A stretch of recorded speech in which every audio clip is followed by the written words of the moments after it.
Hello guys and welcome to the stream. Setting up right here. And yeah, I think we should be good. Welcome to this community match between fluffybunny or Fluffster and Gurkov. This is round 2 between two players whom each claimed victory in round 1. And let's take a look at the map here. We are on, I believe, Archipelago. I don't know how to pronounce that. And it is a map with a fairly decent number of cities with quite a big middle right here, which is honestly pretty exciting to me. Feels like we'll have a lot of tension in the middle. You can't really sit down and turtle up in this game. And we see Egypt from Gurkov versus Assyria from Fluffster. And taking a look at the wonders, we are having a lot of my favorite wonders on this map, actually all the good ones.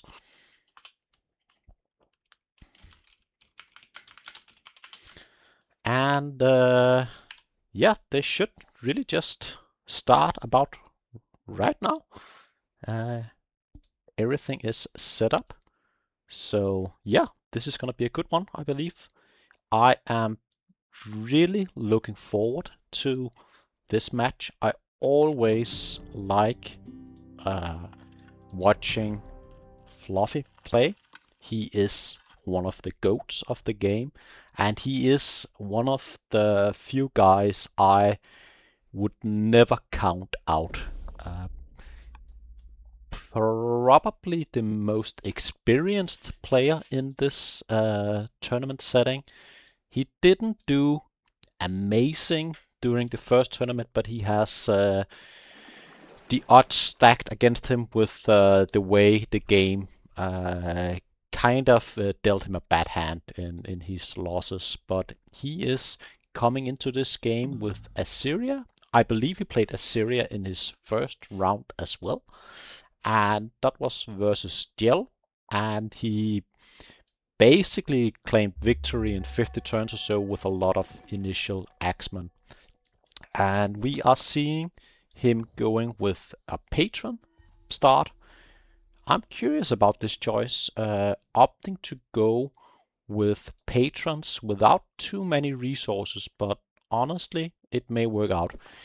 We've opted to take steadfast initially, always great, so we'll have a lot of initial tempo, and we even had the opportunity to bring a governor, a decent governor at that, into the city, so a builder, so great for initial tempo. And yeah, he's gonna be off to the races from the get-go. Interesting to see what he's gonna bring to the table. Let's take a look at his opponent. He was playing Heitlinger. I don't remember the name exactly. I believe it was Heitlinger.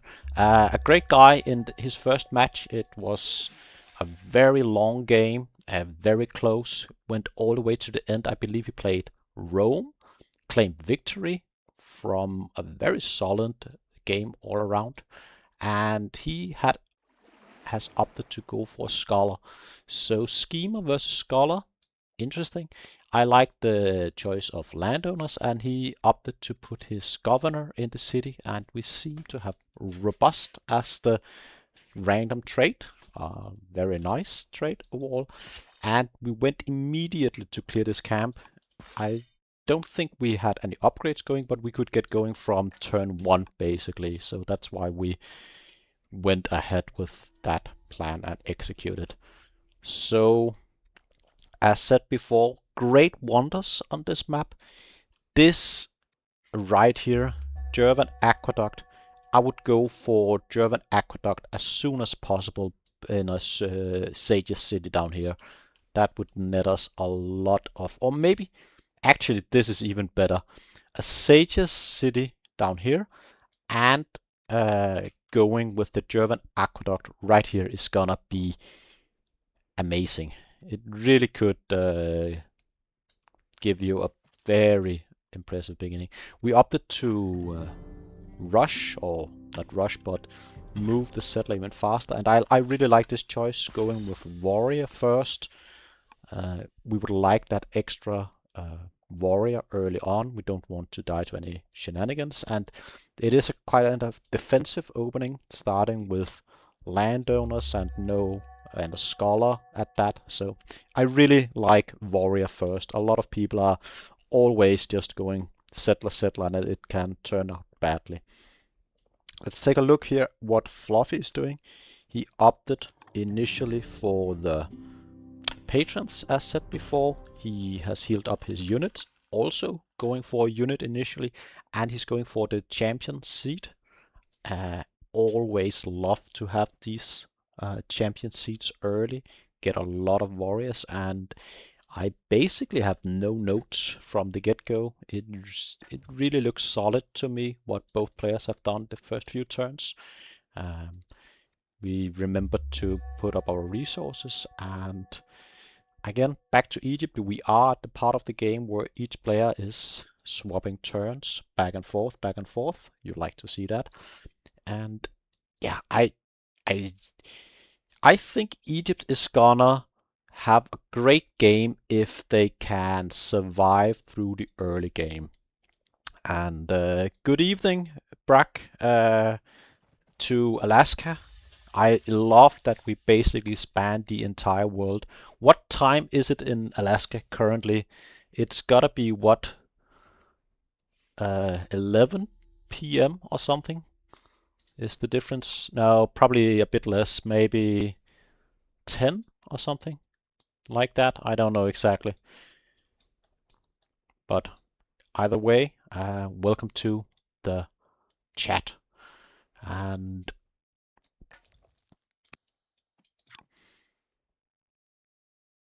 oh, forgot to unpause. Not a big deal in the beginning. Usually you have the time. Back and forth, back and forth. It's 2 a.m. Holy smokes, that is late. That is quite the difference.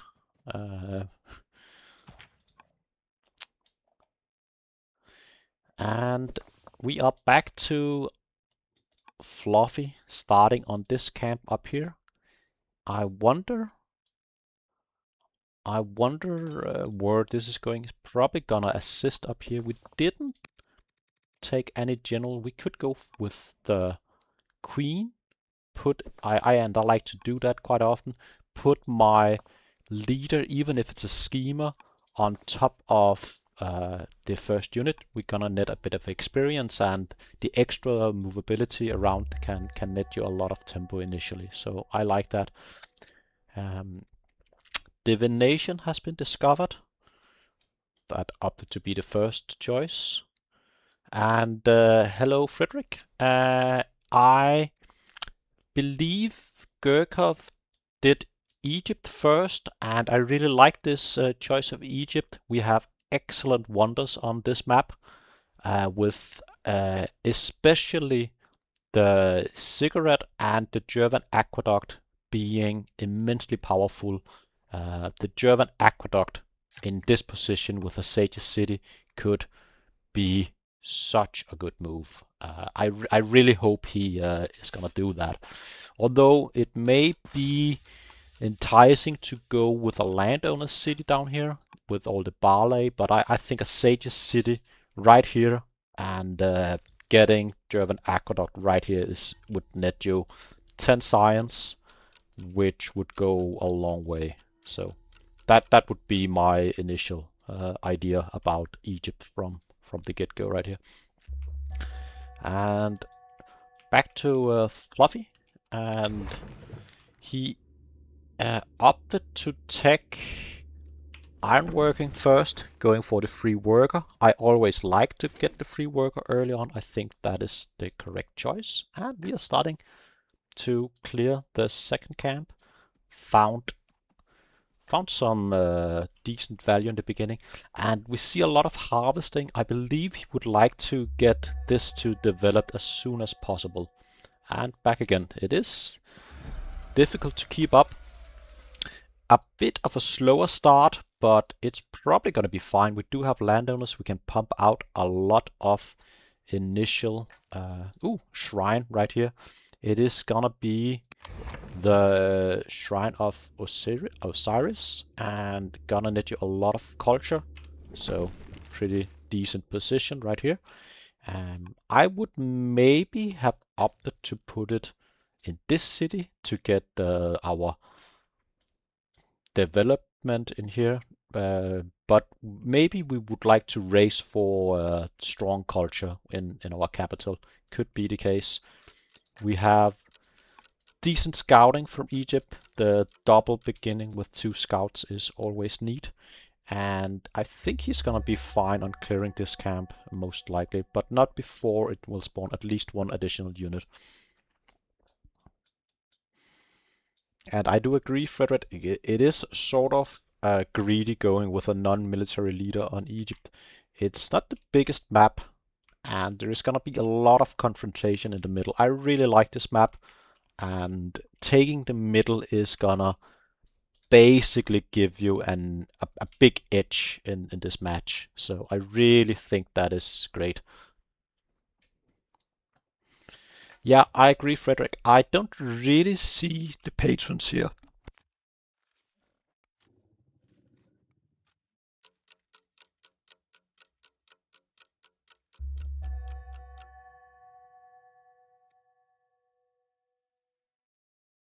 Holy shit, I had to cough big time, had to mute myself. Yeah, I don't really see the patrons either, but barracks already, so pretty strong start. I'm gonna grab a glass of water, 1 second.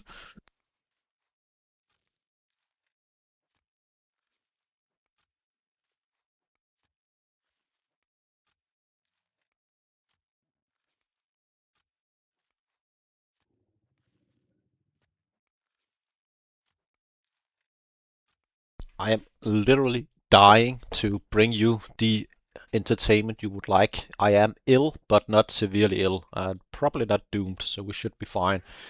But yeah, it is somewhat greedy, and I also don't really understand the patron beginning right here. But it is Fluffy. I wouldn't count him out. He really knows what he's doing, and patrons isn't at all a bad family. But yeah, we shall see. Double settler in production, 1 going here, 1 going there, so seems fine. And we are already going for husbandry. I wonder if we would like to do a lot of chariots from the get-go. We do have horses. We do have. Do we have more horses nearby? Not really, but this city could turn them out. Uh, Hello, prop and gambler. And welcome to the stream, everybody. Initially, Cyan was what could you? That's a great question. We got this builder, and she's already being put to great work and being in the city from the get-go. So a nice builder from the get-go, and we've adopted twice already. We have a philosophy student going and is pleased, and we've decided to adopt another kid. So already pretty good family in Fluffy's kingdom, and a witty commander as our husband. So yeah, very great showing from the get-go, having the foresight to bringing the family in line. I like that a lot, and we have decent generals, so great initial opening from Assyria. Egypt settler is coming along nicely. We I'll come back to this in a second.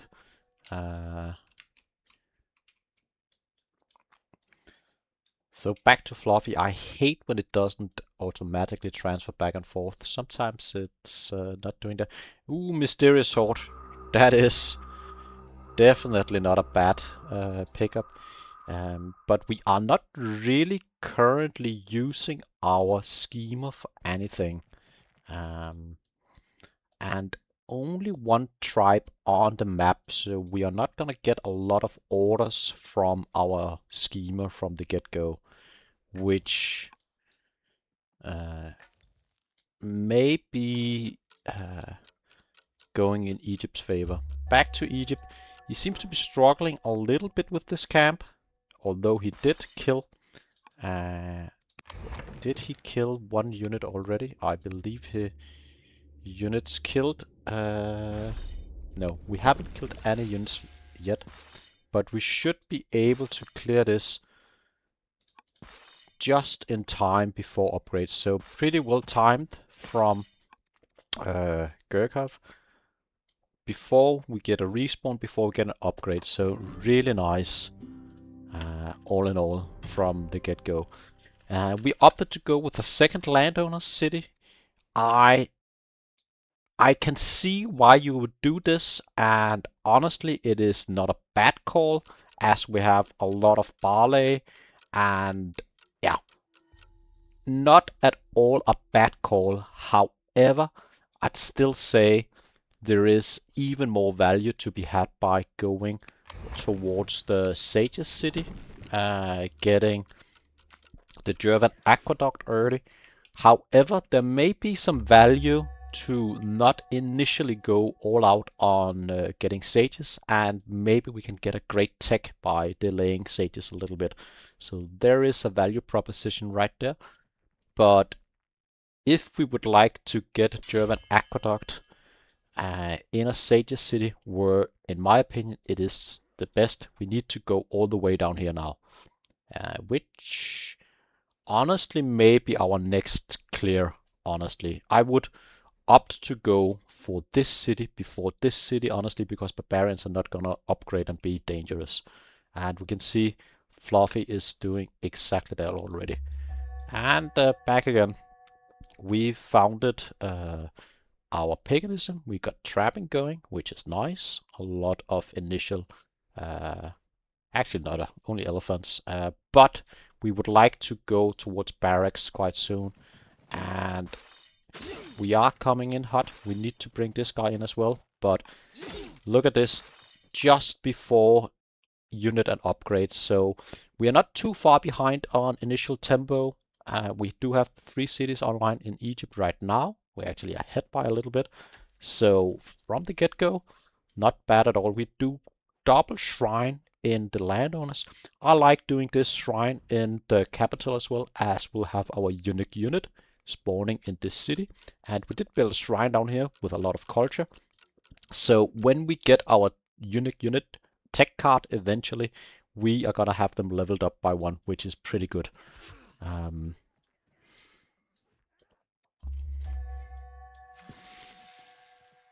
Fluffy already doing excellent on the clear. I didn't see what event he got, and when this is going by this fast, it is difficult for me to... Ooh, we got a free warrior from the get-go. So a lot of initial units. We do have vision as Egypt on this, so we know what could be coming our way, and the distance, it's not that great, honestly, and we could have some issues somewhat early. However, it is not easy to make an invasion with just warriors. Hunters up here. I don't know why we went hunters up here. I presume we would like this elephant, but we would need them somewhere, honestly. And yeah, I don't see a lot of great spots for hunters, so we might as well, honestly. I think it's interesting neither opted for a trader opening or a trader nation in general, as we are on a water map and there are a lot of initial resources, but oh well, we shall see. And ooh, we also got the Sword of the Gods on Egypt, so both players are having the sword, which is quite nice.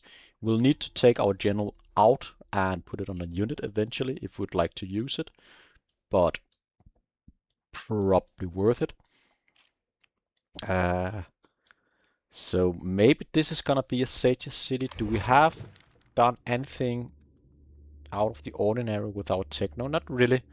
So we haven't half-teched any techs to force a particular tech when we get Sage's City online.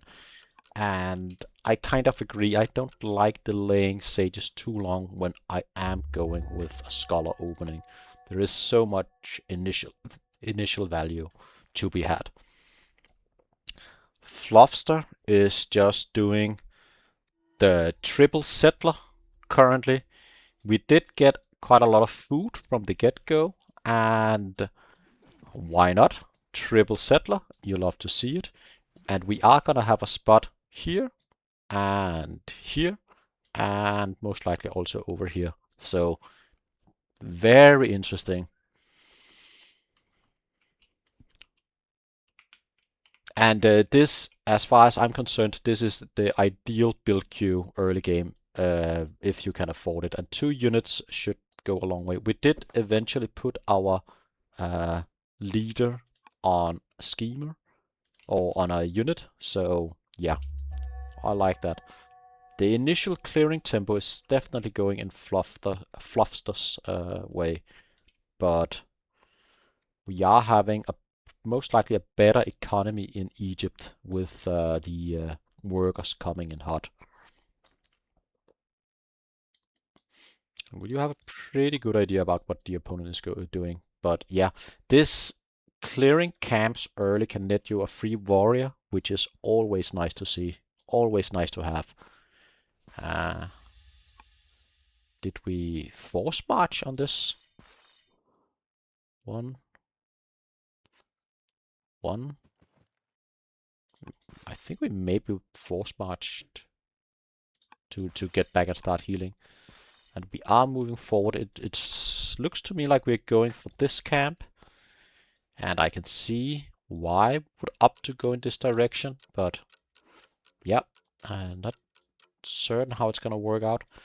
Yeah, we did declare war. Always a good thing if you are a schemer to declare war initially. So good call. And already having your son become an heir, which is gonna net us a lot of resources from the early game. It is a scholar, 6 wisdom scholar at that. That is giving us 7 science each turn from the get-go. So our science is actually pretty impressive as Assyria right here from the beginning. Going towards husbandry, I am curious where we are gonna go afterwards. We have a lot of things marked, so yeah, we'll see where he's gonna go.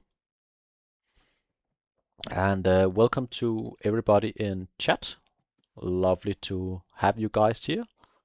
This somewhat early morning or very late in Alaska.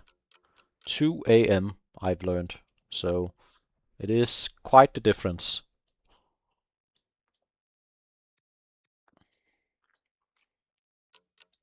What has been scouted already? Pretty good from Egypt. We know basically the entire map layout, or at least close to. Do we have any nice promotions? We do have, and we opted to put our, and I like this, we put our leader on this unit. It's gonna be a lot easier to clear this camp. We could honestly, and maybe we should, go in and clear this before it upgrades. I would very much consider going in right here and clear this camp before it upgrades and take this settler and move forward. However, it is a bit risky as the opponent is somewhat close by and does have vision over us. We are within range from the opponent, so it's not without risk doing that. Both players have a pretty good idea about what the other is doing. And mainly slingers right here, so the forest should be somewhat safe. yeah, going all the way over here and start clearing this camp before the upgrades could be very nice. If I was playing versus the computer, I would do it. Playing versus Fluffy, I mean, it is not without risk doing just that. You could end up getting hurt by doing something so fancy. Um, I believe we are just gonna settle here. That is probably the safe choice, but it is fun to think about a play like moving forward like this. We did up to force march. We've used quite a lot of force marches as Egypt, and I mean there is merit to it. We did end up getting, what free tech did we get? Uh, Ooh, that's nice. We got phalanx. So we got pretty lucky. We could have gotten either of these techs right here, but we got the phalanx, which is exactly what you need to bring this early aggression to a halt. Having phalanx from the get-go is very strong. Very strong. Amazing pickup. Or it's also gonna do amazing versus the Numidians down here. And question about the wonders. We have amazing wonders in this game. We have pyramids, cigarette, and the German aqueduct and Great Stupa as pretty strong, weak wonders. And we both have the museum, Colossus, Kothon, and late game wonders, Heliopolis and Colosseum. I mean, all the great wonders are in this game. Basically my top 10 of wonders. We may be missing out on the German, but yeah, absolutely crazy wonders. However, we do not have a lot of stone on the map. We do have this small mountain range, but no marble besides this, and that's not really easy to get to. Neither is this. And then you need to get all the way to sort of the middle to get stone going. Um, I wonder if Fluffy is looking to go for the aggression or is just looking to take a city up here. He is having 3 settlers in production, and yeah, back to Egypt. Maybe go back and upgrade already. Just upgrade the unit, get very strong units, and use those units to go down and clear this Numeridian before it upgrades. I think that would be the play. Forget about this one for now, but get this before first. Also moving away from this pretty aggressive opponent in the beginning. So I would like to, we are building a settler, so we will need another side somewhat soon. I would probably go in upgrade to Spearman and then up to go down here. I think that would be the play. And I think we are gonna see that. And Fluffy is gonna know that instantly. He's on top of scouting, so this scout can definitely tell what's going on. But yeah, we are gonna be able to clear this pretty soon, pretty early, and it's gonna line up pretty decently. And I think it's a good call to not go in this direction. I think we have quite a lot of aggression from the opponent, and Fluffy is known for being quite the aggressor, so I can understand why we would not opt to do that. I think Fluffy it intended to do exactly what we are seeing here. He intended to bait out the Numidians right here, so he can get up on top of them already and start killing them, and then just move this one back. I'm almost certain at least one of the settlers are gonna move forward and settle this city side. This is yeah, this is already lining up to be quite the interesting game. Patrons would be pretty decent with all the pearls right here, although I would also like to have champions in the middle cities. But maybe we're gonna go all the way for this city from the get-go.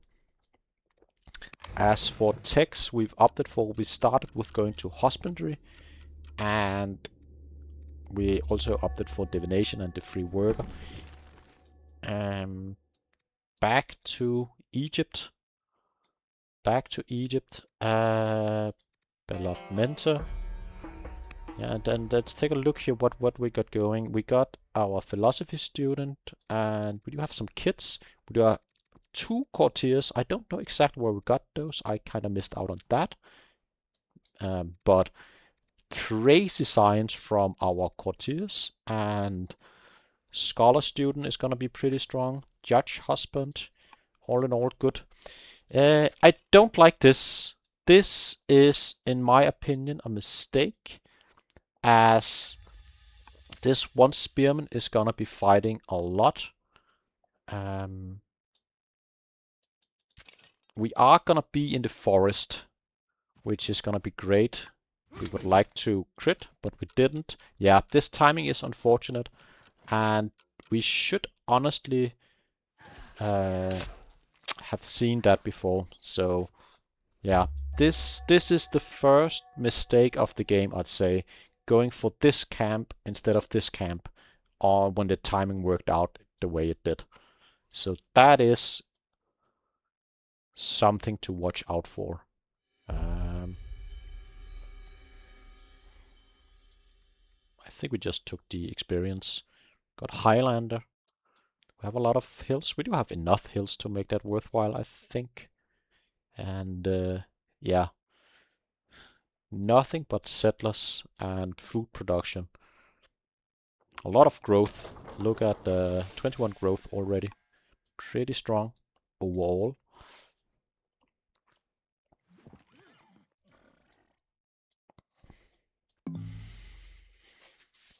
And yeah, settlers are coming in hot for Fluffy.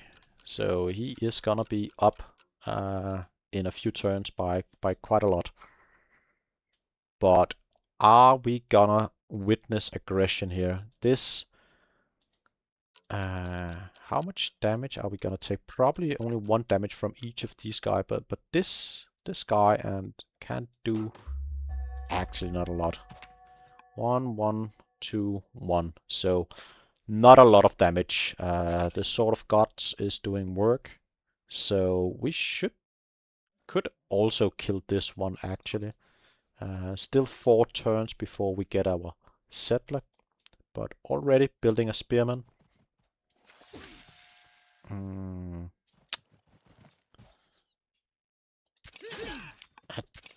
Yeah, killing them probably alright, but we are getting quite close to the opponent, although we are having a pretty strong unit right here. We could actually also turn on the opponent and attack into him. Maybe it could kill a unit or two, as Sword of the Gods is pretty strong. But it's gonna be Sword of the Gods versus Sword of the Gods. But yeah, it's immensely powerful, this one spearman from the get-go. Back to Fluffy.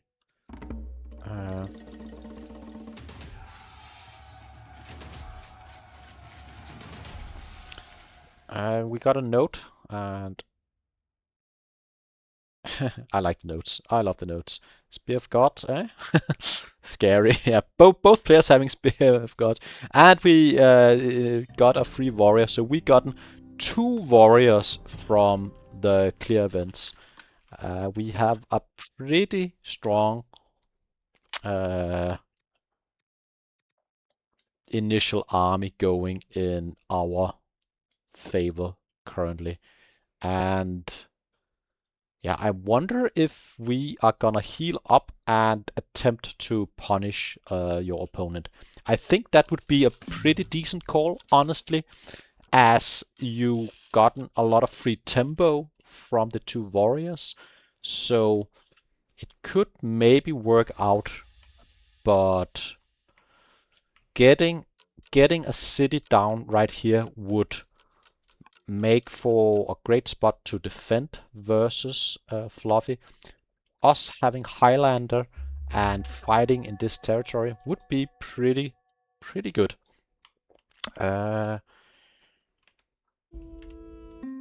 We got Zenobia.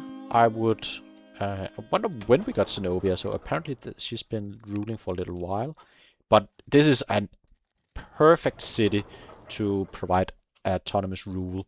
It's gonna grow freaking fast, and it's gonna add basically infinite science to. Okay, not infinite, but a lot of science down here. So yeah, this is amazing. No wonders from the get-go, and honestly, I can see why you are not looking too much into going for wonders from the get-go, as this is quite the aggressive game. We're looking for admin, and I believe military drill would be something you would love to see early on.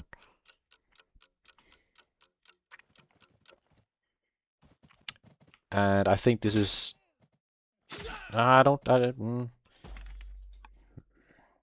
Maybe it's alright. Minimize the damage you take and get your settler online. But this is scary. Knowing Fluffy, I believe he is gonna go in. And even though we have spearmen, we are gonna risk losing something. So I really think it was a mistake to go for this camp and not the Meridians down here. It could cost us the game playing versus such a good opponent. I would probably bet on Axeman right here if I were a betting man. The Axemen are gonna counter the Spearmen pretty hard. We are going stone cutting. Mistakes were made.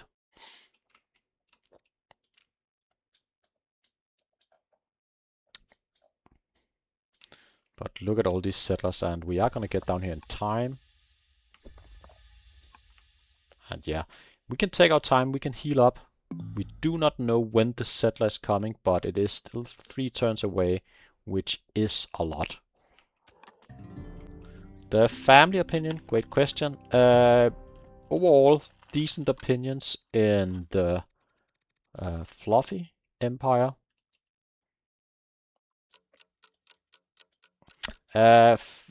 Fluffy got 2 free warriors from his initial clearing. So he started with one slinger, built one slinger, and the 2 warriors have just randomly decided to join the Empire.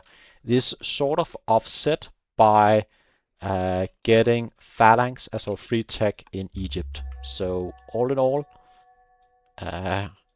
both players are having some decent luck from the get-go. I am scared for Egypt. This very strong unit is getting awfully low, and we have perfect vision. And looking at this is the vision for Assyria, so he knows exactly what's going on, and we do not really know what's going on as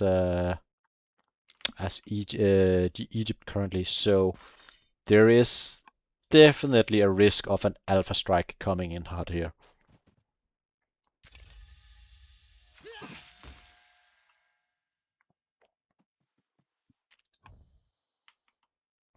Going back and healing, honestly, very good call.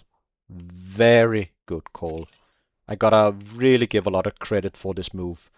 I don't think a lot of people would realize the danger of being forward like this. And you are seeing your opponent is over here, and we did see sort of what they were having earlier, and you are looking at a stronger opponent. Going back and healing, amazing choice. You can tell the enemy has also sort of the king, so very good call. We could still lose this warrior, and I would be surprised if Fluffy didn't go for it.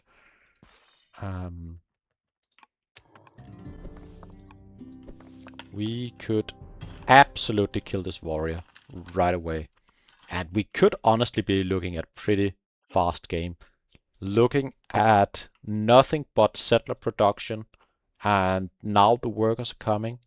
So, yeah, Fluffy is off to a really strong game.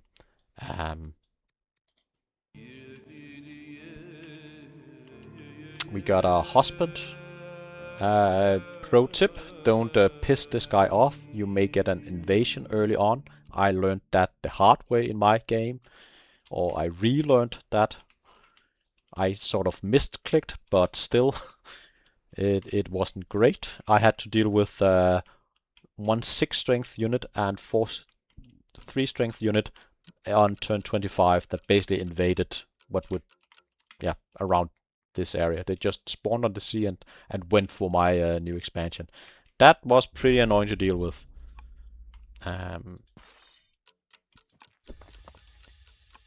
Seemingly, we are not going for killing this warrior. I am surprised.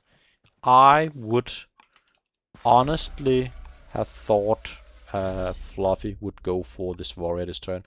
But I mean, we can probably wait around. Wait 1 turn.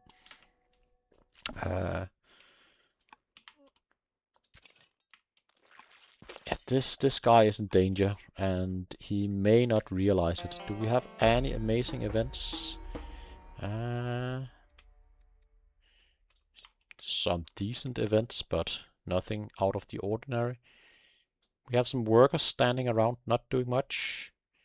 We need more warriors, or more spearmen from Gurkov quite soon. Both players are having 1 law, slavery. I like that. But yeah, what are we gonna do right here? We could move back, honestly. This settler is gonna be ready in 1 turn. And then it's gonna move to this side probably 3 turns. But by then we are gonna face a very strong Assyrian army. And it's basically just from the events, which is horrifying to be facing. We've opted to move back a little bit, and I still don't think we are safe. No. 11 HP, this one going here, and then, yeah, and we even take some damage.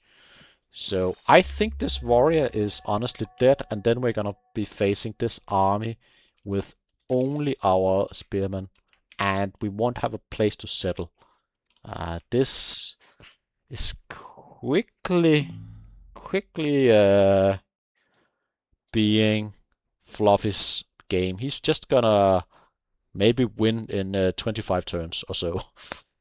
Not 25, but you know. He is looking, and this is one of the big advantage of having the schemer. You have this ability to just walk around and scout without any concern. We are seeing double spearman production, which again, excellent. And yeah, we are seeing exactly what I said. We are able to clear this, and yep, this settler have nowhere to go, and we are gonna be fighting very strong army for just one guy here. Could risk it for the biscuit, go in and hope for a crit, but probably not the right play. So what are we supposed to do? Yep, go back, probably the right call, but this timing is unfortunate. We have this settler unable to do anything productive, and we are fighting 4 cities versus what's gonna be at least 8 cities very soon. And honestly, Egypt would be alright in my book if we were able to just expand slowly. You don't need all the cities initially, but But now we are in the world of hurt. I wonder if this settler is just gonna move forward and take this city. I think it is. And that's gonna be 7 versus, or yeah, 7 versus 4. And we are much stronger right now.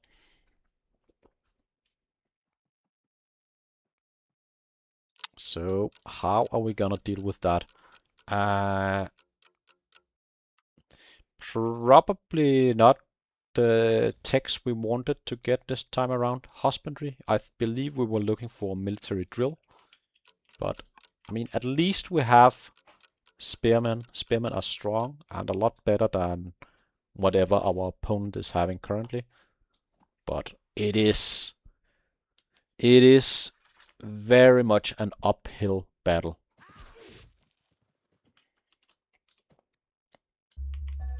And what notes? I can grab the bard. Looks like I can. Yep. I am pretty confident that Fluffy is just gonna have a field day right here. Easy clear on this side. I believe we did crit, so not an issue at all. Getting a bit of resources. And yeah, it's gonna be pretty difficult to expand to another city. And we're gonna be playing 4 versus 8 cities. And versus one of the most aggressive nations in the game with all the military techs from the get-go. Labor force is gonna boost the economy immensely by going slavery. And then we are gonna see a lot of barracks, and I see no reason why Fluffy wouldn't just continue to pump out units.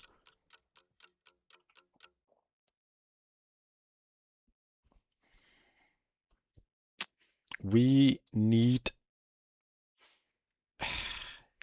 The weird thing is, I honestly don't think Egypt has played bad per se. One mistake overall was to go for this camp and not this camp. But being punished this hard for such a small mistake is tough to see.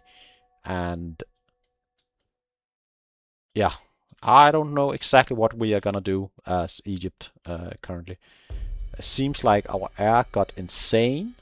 Not something you'd like to see. Yeah, tough situation. Military score, look at this. That is quite difference already. And we are having legitimacy, quite equal. We have the orders, pretty equal as well. The schema is giving you a few orders, which is always nice. And the science also very equal.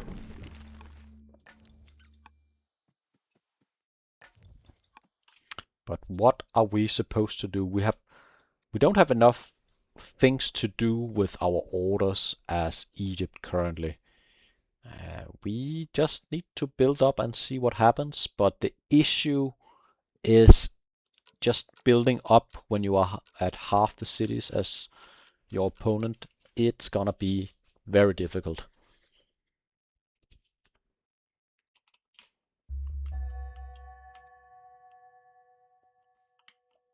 And we're gonna see the settle. Yep. Champion. This would honestly have been a great place for patrons as well, but I can see why we go champions. So we are up by quite a bit, and one more settler coming for this free site down here. And we could piece out the Numidians and just go.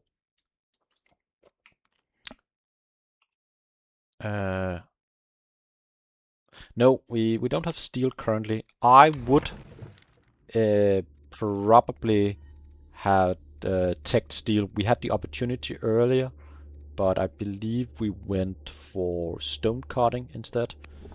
I feel like upgrading these two and being able to pump out some axemen would just straight up end the game. but honestly, I don't know exactly what Egypt can do to stop this. We are set up for a very defensive position, standing on the river, so this guy won't be able to come in and do a lot of damage. If he could go around, we could do a lot of damage, but we are gonna pray for a miracle.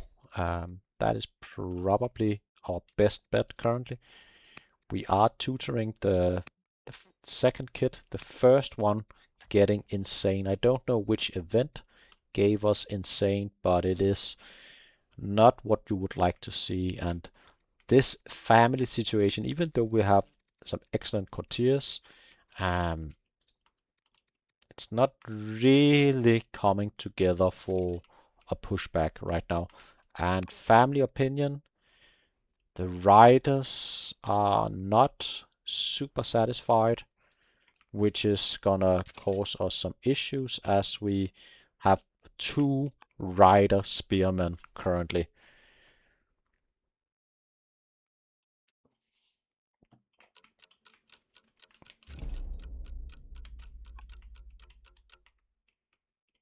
Um,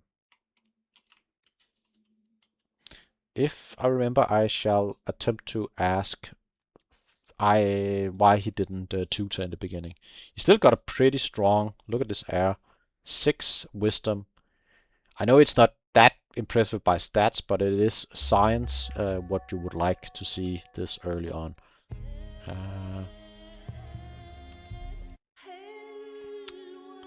And you like to see it, the free science early on. It's gonna add up, add a lot of value.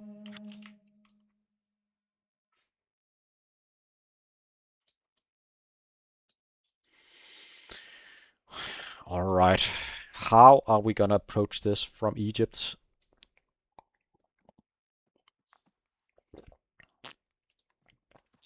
Very difficult position. I feel like we could be even more aggressive with our scouting as Fluffy, but standing right here could really see everything going on. But I think we see enough, and we also saw what was going down here. Basically nothing. And I think we may be going down and start clearing this side. I would maybe go for this side instead. Just leave this open for now. As yeah, you could do a lot of things as Fluffy right here. So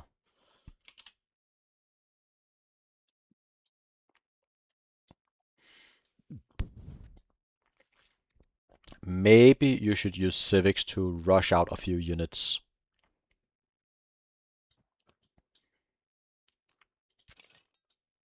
But we need a lot of units to take on this. It is it is such a difficult position, but we are maybe looking to come in and snipe this. So if we could save up some training, save up some orders, and basically go in and snipe this guy standing here and then build the city immediately. We could get the city, but then we would be fighting the Numidians along with the forces right here. Honestly, maybe that's not the option. Maybe that's not what we are looking for.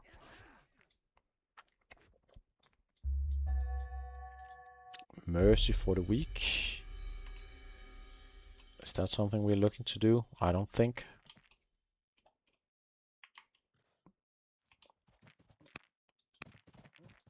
And we are moving back. We are not really asking the question, what should we do about this? And I think falling back is absolutely fine. Maybe we'd just like to reposition ourselves so we are ready to respond to whatever Egypt is doing if Egypt is about to move in here. But Egypt could move in snipe this one, and then get the settler going. But we don't have the orders, and it is quite the move to do it.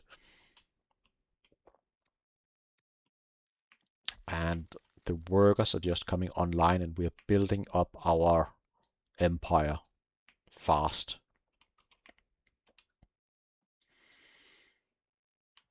Settler incoming. I believe this settler is gonna go for either of these two sites.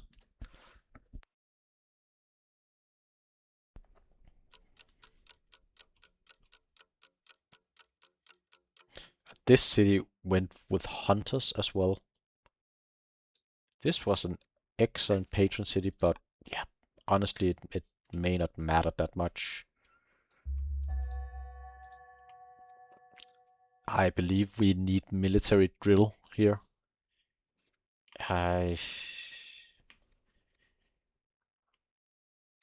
We are gonna go for border boost. I don't really think that's the right call currently. Not a lot of value to be had from border boost in my opinion. And I feel like all the signs we have should go towards something that could bring us back in the game. It feels like such an uphill battle currently. It and and again, we haven't played bad, but it's just not easy. Coming down here and chopping the woods, I think that's an excellent use case for our spare orders. Not really sure what you were supposed to do instead of that. But we are gonna have a little bit of a power spike in 5 turns or so. We'll have 2 slingers and another spearman. So we're gonna have 5 units and not a single unit in production. Oh, I stand corrected. 2 units, but they are far back. So we should be able in 6 or 7 turns to take this site, and we'll also see raids coming in soon, but I really don't see why you wouldn't go for steel here. I don't think you need the stone, honestly. Maybe you'd like some wonders, but steel is such a good grab. Yeah, we will have enough stone. We can't buy the stone we need to build barracks, and gotta have another city here this turn. And steel is just gonna enable us to upgrade these units, and then there is nothing Egypt can do. It wouldn't be out of this world to straight up give up as Egypt when you see the axemen coming in.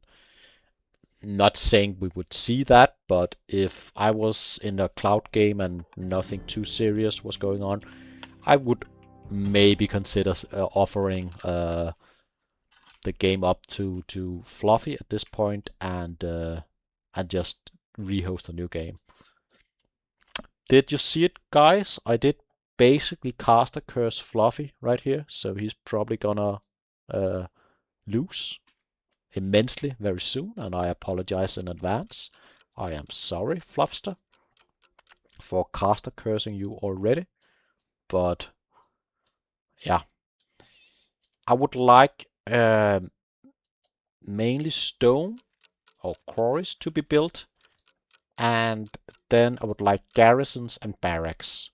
That is what we need. Maybe some mines as well. Honestly, I'd probably do the exact same thing he's doing. A bit of everything, but leaning towards getting axemen and the orders to spend said axemen. I think this approach down here is probably the right approach. Sort of slowly moving towards your opponent, but being outside of this range. And we could and probably should move in. I would, if I were, I would like this guy to be outside of the city when we put down the city, because this guy is vulnerable. I think our this man on the urban tile with both Warden and Highlander can tank most of the damage coming in. He just needs to survive one turn. So yep, maybe we get this city as Egypt right now. And if we are looking to do that, I think we should delay this one turn. Put one turn into military drill, because next turn we may go for settling. So I would delay border boost one turn. Could honestly work out. And at least the spearmen are gonna be pretty decent in fighting this. And don't forget, it is actually not too easy to move through this terrain we are seeing right here. So these two units will not have an easy time helping out.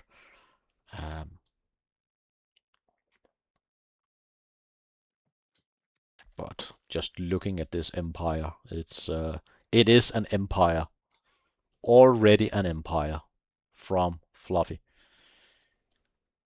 But this move down here, it's very nice. Afterwards, if we can sort of have a standoff here, we could start to expand in this direction. And again, our spearmen are gonna have a very easy time with the Numidians. So we could maybe take these two cities in a not too distant future. We are rushing slingers. I like that option. I feel it's a good option. This city is just being under the guidance of Zenobia, but it is gonna fly up in citizens quite fast, which is gonna net us a lot of science. So our science game is alright for now, and we do have decent number of workers as we build a lot of workers initially. So it's not too bad. Look at this. This is such a Fluffy move. Amazing move by Fluffy. Basically just saying, alright, I see what you're going to do. I see you. I will move my units in here and you won't really be able to stop them. That is amazing. As we opted to get a peace or truce with the Numidians and just defending this side. Can of course go in here and attack, do decent damage, but we won't be able to kill, and the best position right here got occupied by this very strong slinger. We won't be able to kill it, I believe. We are not even close. Amazing move by Fluffy. I didn't see this. I didn't consider this move. Maybe I would have seen it if I was playing from Fluffy's position and really put my mind to it. But honestly, this is one of the reasons I love to watch a guy like Fluffy. I really feel like I can learn a thing or two from him. And yeah, this play right here, amazing play. I like to do this sometimes in theory, basically just allying with the tribes people and playing versus the opponent. But pulling it off in a duel like this is great to see. We are seeing a spoked wheel. I understand why. We are having horses here and we can build riders here. So building a few chariots could maybe be an option, but alas, probably not enough. Family opinion right here.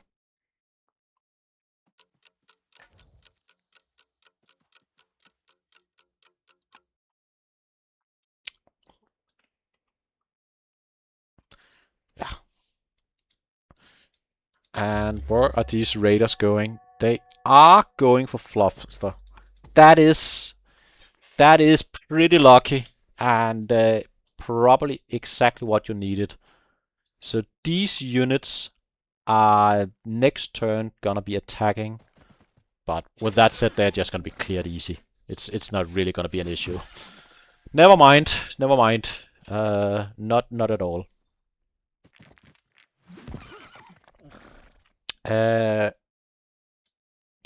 This is the current family opinion in Assyria or in Fluffy's kingdom.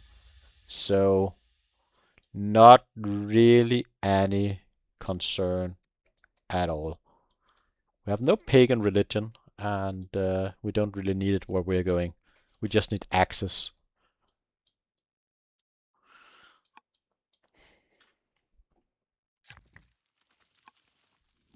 I don't know what I would do as Egypt. I mean, I would continue to play on in a tournament game, but I think honestly, IlyaGurkov is doing the right things, but not at all being rewarded for it. Seemingly, we are gonna go for some action. Can we do enough damage through this to kill? Ooh, this is nice. This is nice. Perfect calculated. Very nice play. If it's gonna be enough, I don't know, but I gotta commend IlyaGurkov for this play right here.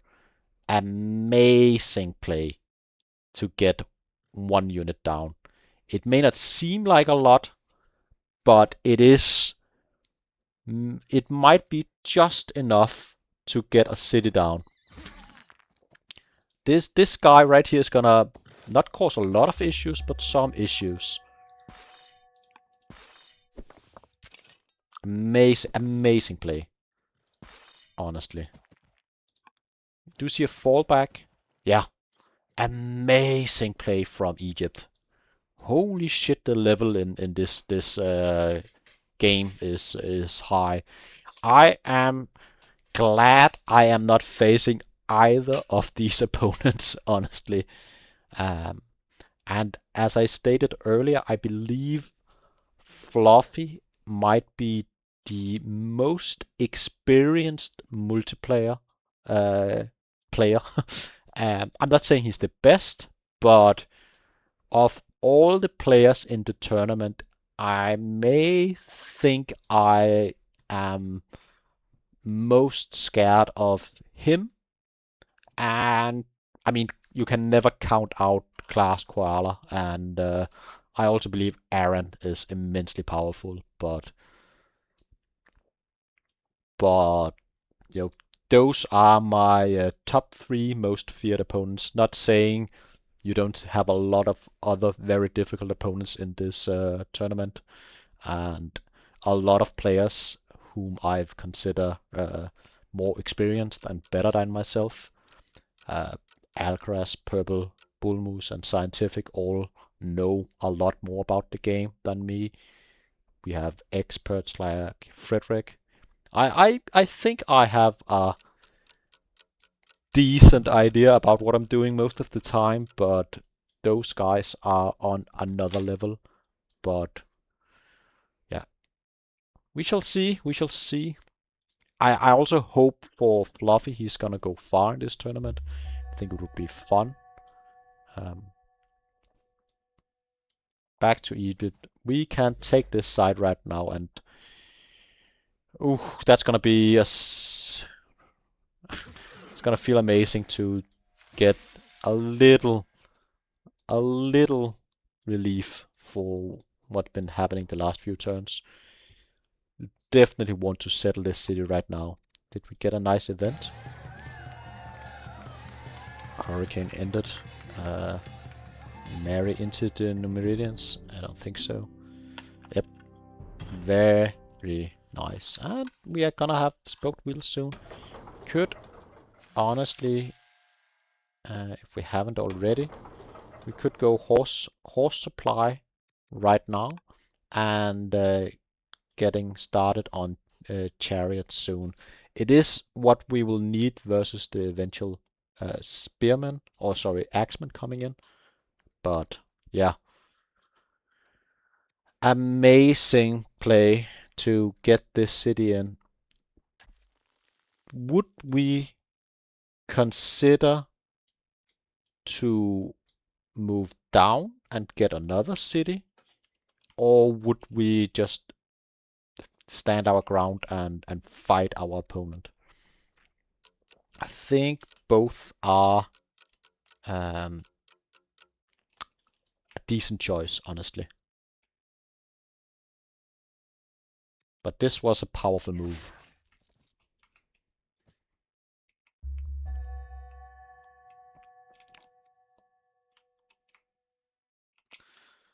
Alright, seemingly we are switching to slavery. I didn't see he went freedom first, but I can understand why. He opted to build a lot of workers. And this is now the values coming in. Got a free boat. That's cute. Not really something we needed, but I mean, it's not bad to have a free boat. It could maybe do some work over here, but it's also gonna take a few orders to get it to the front line.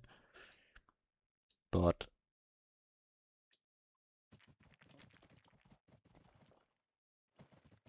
and these are just gonna raid Egypt. That's fun. Soon we'll have Axeman in here. Gonna do well versus the Spearmen. We are gonna have chariots then coming in, so we're gonna need all the tricks in the book in the beginning.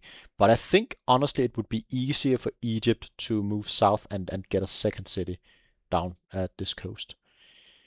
It wouldn't take a lot of effort to move one spear down and get started on this. But with that said, it is so tense. So finding the time to do such a move is risky, and we would need the settler. And I understand why we're doing nothing but basically building units. We are committed to finding a response to this. And Problem Gambler, I believe you are right. If we could find an opportune moment to bring in the Sword of the Gods on a chariot and have an immensely powerful route chain, could maybe be a way back. It's definitely looking like we would like to have a fight with our opponent. And we could come in like this, and don't forget we do have Swift over here on this scholar. So we could move in like this, surround one unit, and maybe kill a tactician. Yeah, I agree, Problem Gambler. Import horse right here and get started on chariots. This spearman is not what you're looking for. I like the build queues, I like garrisons, I like horses being built here. And yeah, I gotta repeat myself, I find a lot of excellent plays by Egypt. Looking at the orders, we are very close. We've yet to gotten to the point in the game where it's actually a big bonus to have all these cities. So what Egypt should do is probably just put on the pressure. And Fluffy should do his best to up his order count currently. I would like to see more garrisons, and I believe we will see more garrisons soon. Barracks and garrisons, and yeah, and look at this. He does have the game sense. He knows I can just fall back, be out of reach basically from our opponent, and having him come to us and fight deep in our territory. It's way easier to fight closer to your own cities. But goddamn, it would be amazing to have a chariot. Seemingly we are maybe looking to grab a religion with an acolyte. But look at the specialist number. We are not really at all focused on specialists in Egypt. Egypt is all in trying to defend this, basically until I saw this. And yeah. Alright. Military drill makes sense. We do have the option now to build chariots. I would hurry this. Yep, nice. Get the chariot, get it over here, get the leader on it, and we may be able to pull off something amazing. It is not an easy task to climb our way back in this game, but I feel like Egypt is by a large margin doing the right thing. So may find ourselves with the smallest possible timing window. With that said, Axeman will be here next turn. This settler is, however, not having anywhere to go, so that's not really going to be an issue. That the fluffy bunny is going to expand even further beyond.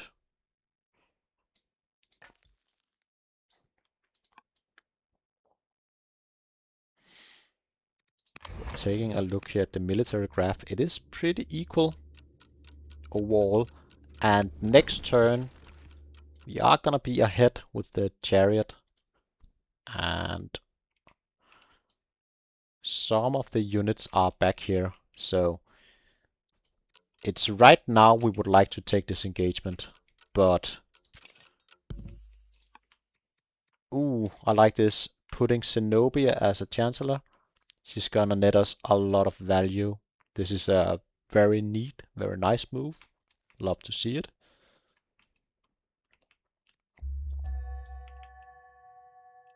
Come on, Steel.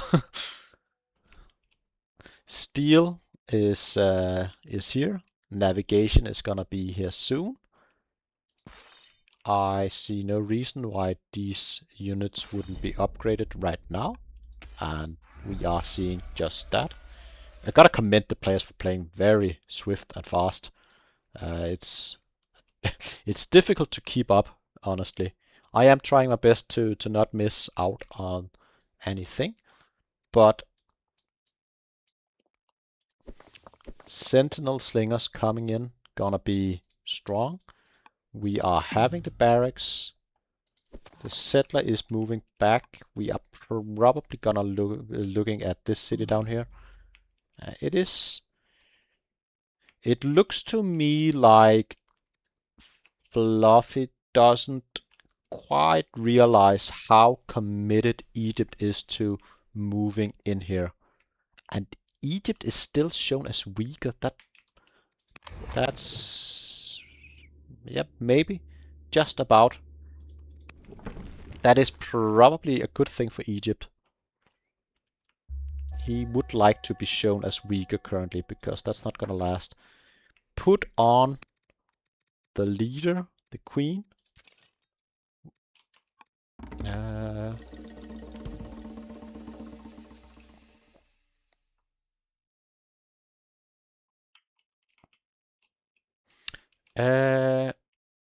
That is a good question, and keep them coming, Gambler. I love them. We only bought orders a few times. We lost 9, so that is 3 times if I'm not mistaken. So 3 times we bought orders with this leader.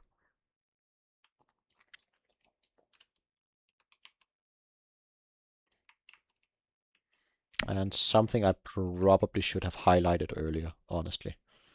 Great question, Problem Gambler. But I would love if our look the distance we can go. Maybe that was the point of grabbing border boost. Having the ability to move like all the way like this would have been nice.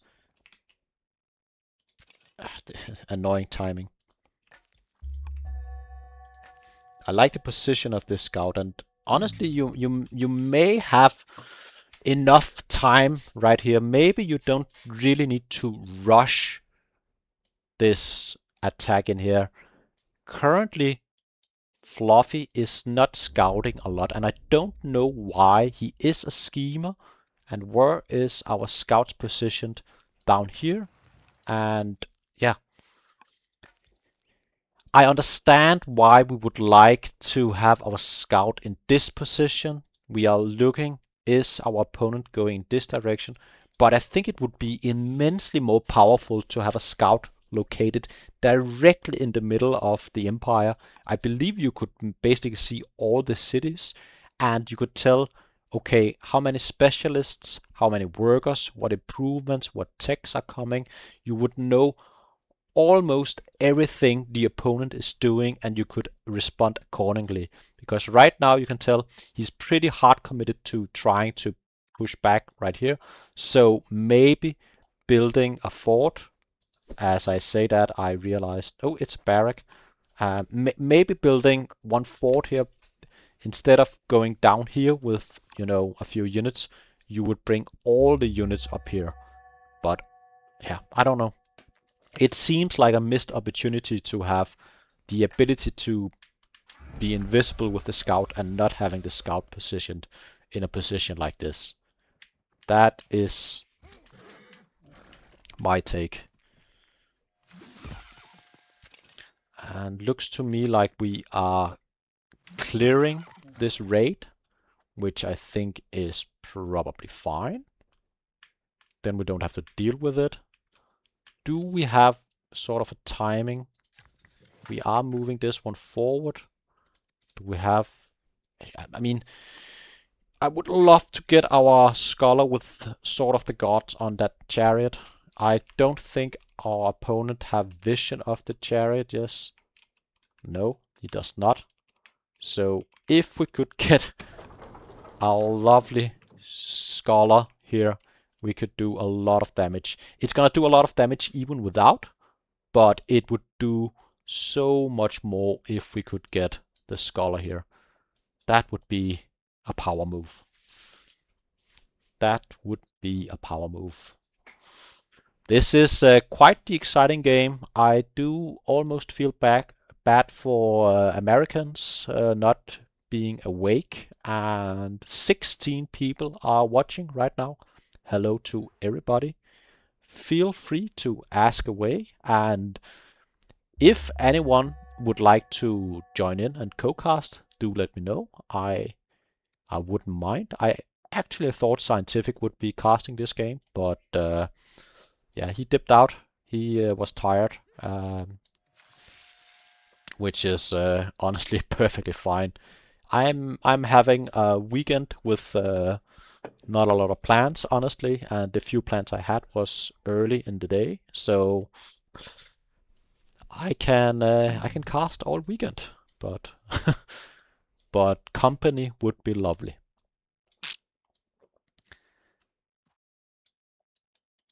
Are we gonna see a fort, a garrison, a barracks? Yeah, I think Fluffy is underestimating his opponent right here. It may look amazing on this score, and it is. Um, Half your army is not really gonna be able to assist you. No, we decided to upgrade and put the leader on this. We could go crazy up here. I'm we may get the time, but but the leader right here would be amazing. It would also be nice if we could get a little bit of an opinion boost with this lady. Maybe influence would be worth it. Still take 2 turns, so I like the barracks we're seeing. I like a lot of what we're seeing. I would love if the scholar went to the chariot. We do not have her forever. Eventually she may dip out and die. And maybe we are not looking to attack into this, but we really should. We are looking at a stronger opponent, but this scout maybe shouldn't be standing in the middle like this. Maybe we should find the opponent's army. It's a damn shame if we are not punishing this sort of passiveness from Fluffy. I really hope we'll see a move in soon. I would move up my units somehow. But again, it's not that easy to move the units in. It takes a lot of orders, so. And we are seeing Axemen, which is a counter to our units. It's not as easy as I make it out to be. Don't get me wrong. But overall, gotta commend the players for excellent plays. But I am concerned for Egypt the longer the game goes on. We are seeing the garrisons being built. We are seeing navigation coming in.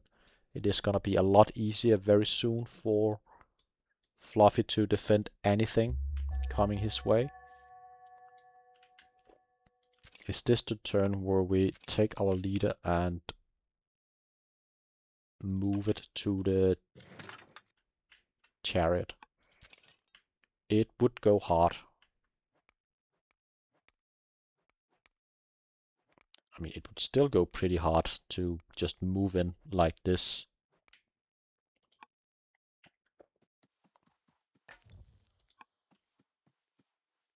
A lot of just positioning and moving with the scout. We're building horse supply down here. Maybe we are waiting for these two spearmen and then go. But look at this city, how much science this one city is providing. And where did it get this lovely guy? Holy shit. Who are you? Are you our son? Yeah, that is. I didn't realize this. Excellent second son. The first one sucks, but the second is great. And having this guy in the city, it's really giving us a lot of science. And that is the autonomous rule. Earlier we had Zenobia. We promoted her to Chancellor. Ooh, she's ill. I hope she's not. I hope she's get well soon. She's gonna recover. I am cheering a bit for Egypt currently because I would love this game to go on, and do have the order advantage. We do in theory have the military advantage on one front right now. It is not going to remain that way, but currently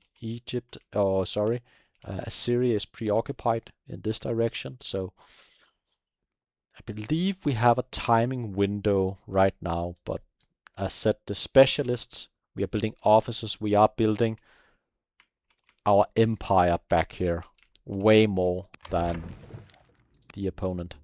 What is improvements looking like? Yeah, it's still somewhat even, but Fluffy is without a doubt gonna slowly get further ahead. He's gotten more workers.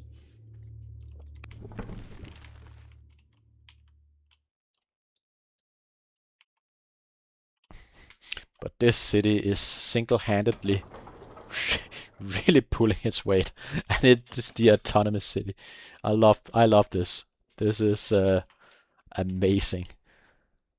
Basically, all the specialists in the empire is in this autonomous city. Amazing city overall.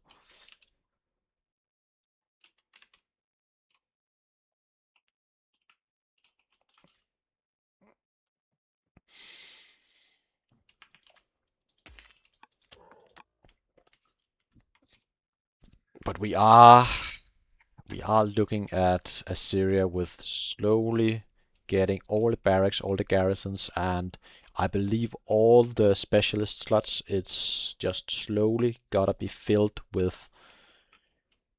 Oh, look at this. I wonder if it's a mistake or if it was intended. We opted to build a quarry right here on the barley instead of building a farm.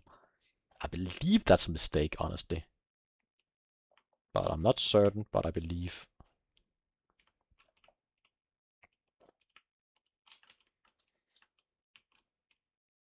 Back to Egypt. What are we looking at? Still, we are selling orders. Mm,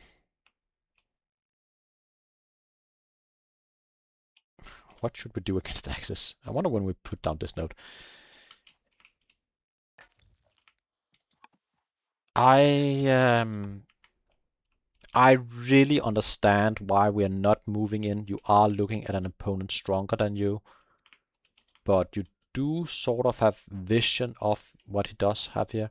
We've spent a lot of our movements with the scouts. I don't know if we moved in here, could see what the opponent had, but it would have been great to have sort of an idea what's going on down here and then realize, okay, we actually have an opportunity to move in right here.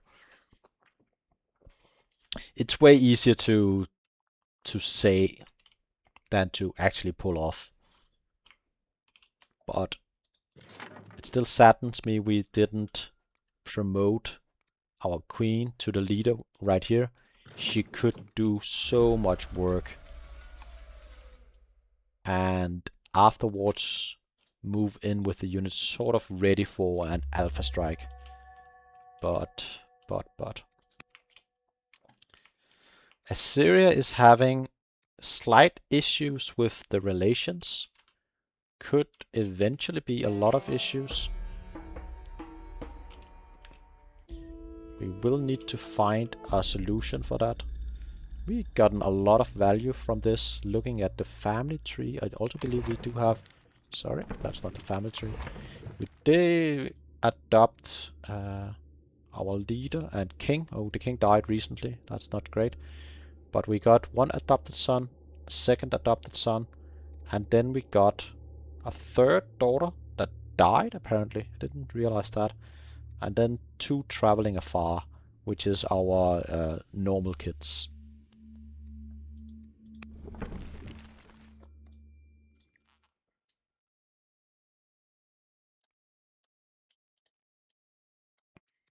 Yeah, the family opinion is not looking perfect any longer, and that is the slight issue with having a lot of cities as we're having, and no religion and no counselors to pay them off. You need some luxury. You need something to keep the relationships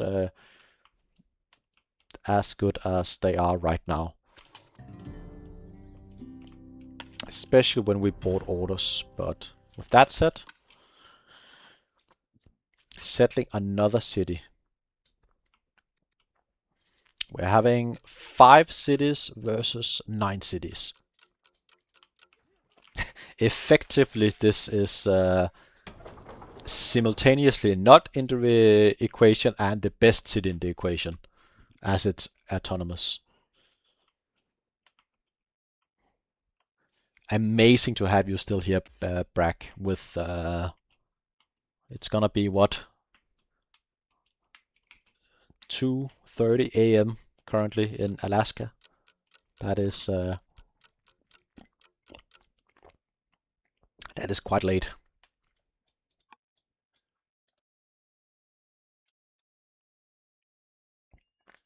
But officers are coming.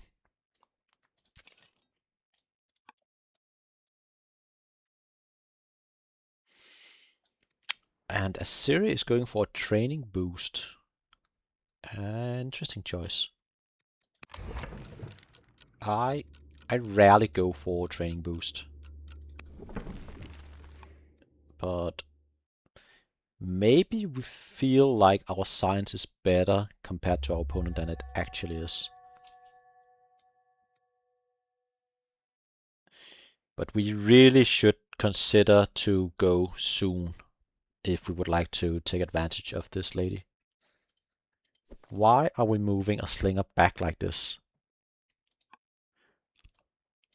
Are we looking to go in here? We do see some territory being bought, and look at what we're gonna be having very soon. We have colonies, and that is gonna provide a highway all the way through this.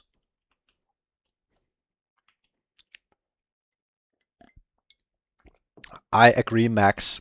Any window is rapidly closing. That is why I really wish we promoted our scholar leader to this guy and went in a few times. We started building horse supply in this city, and then we stopped it and started to build it in this city. Indecision and mistakes. It is such a difficult game. We can't really afford a lot of mistakes, but we are moving this guy back. We are very much looking to move in soon. Is it too late? Is it the perfect timing? I don't know.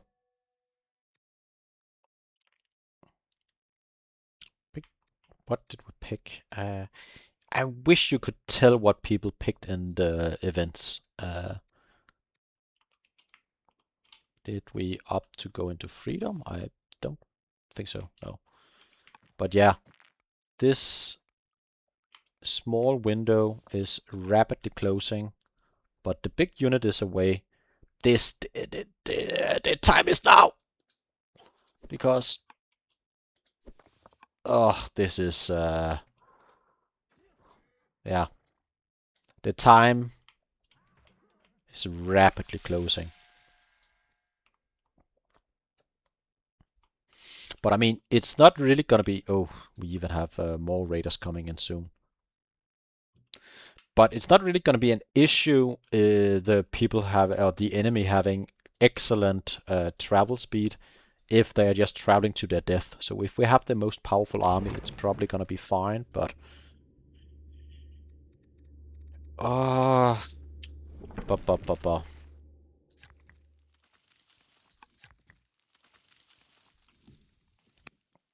This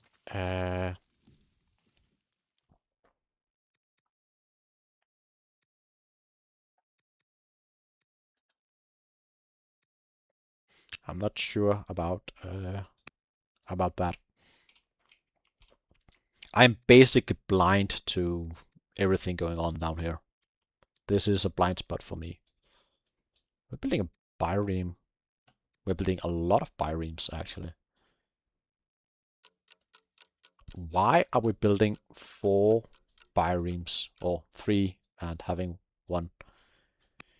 I mean, if we just put them up like this, but I honestly think Fluffy isn't really realizing what kind of player he's playing versus. Still having the option to promote this chariot, it would do so much damage. It would be amazing. Still, quite a lot of the army is located down here. Very soon we're just gonna be facing a non-stop pump of axes and slingers. Slingers from sentinel cities or hunter cities and axemen. It's gonna be difficult. Very difficult.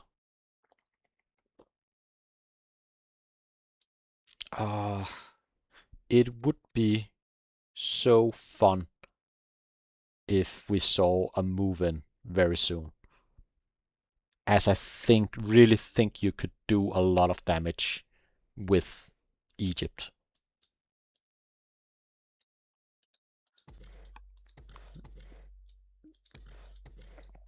Leave a single spearman to deal with this harass.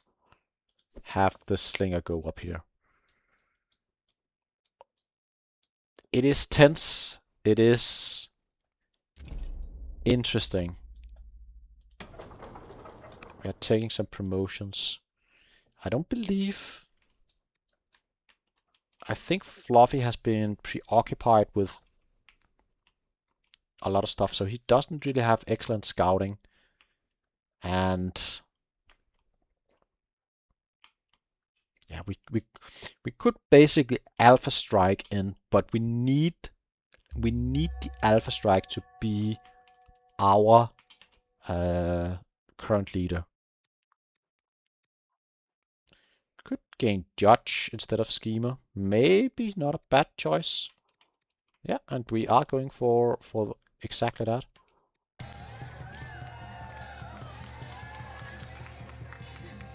Sell it. Honestly, great to have the opportunity to go for judge here. We could switch back, and I wouldn't be surprised if we saw that very soon. Or not back, but switch to... oh, we already are in serfdom. Never mind. And maybe we just did it right now, or maybe we did it last turn. Not certain either way. But she is ill. She may die soon. That would...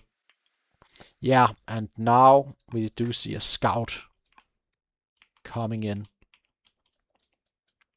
Excellent scouting.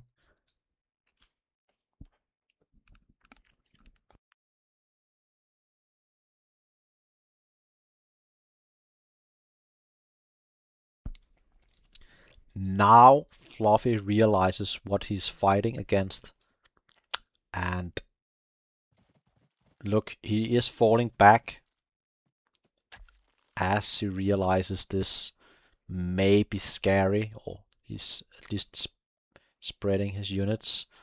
And slingers from sentinel cities or hunter cities are basically gonna be enough to withstand anything coming in. They are immensely powerful in this stage of the game, so they can hold here.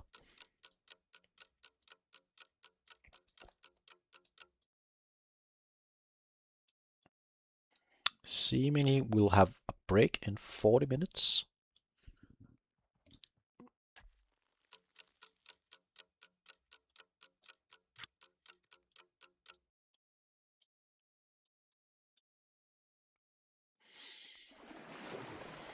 Yeah, they...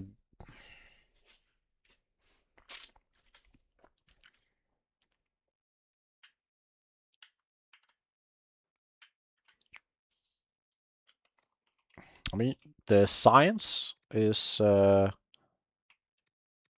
favoring... The science is favoring Egypt currently. So there is that. Pretty amazing science, honestly. And it is... This city is doing tremendous work with autonomous rule. Yeah, this...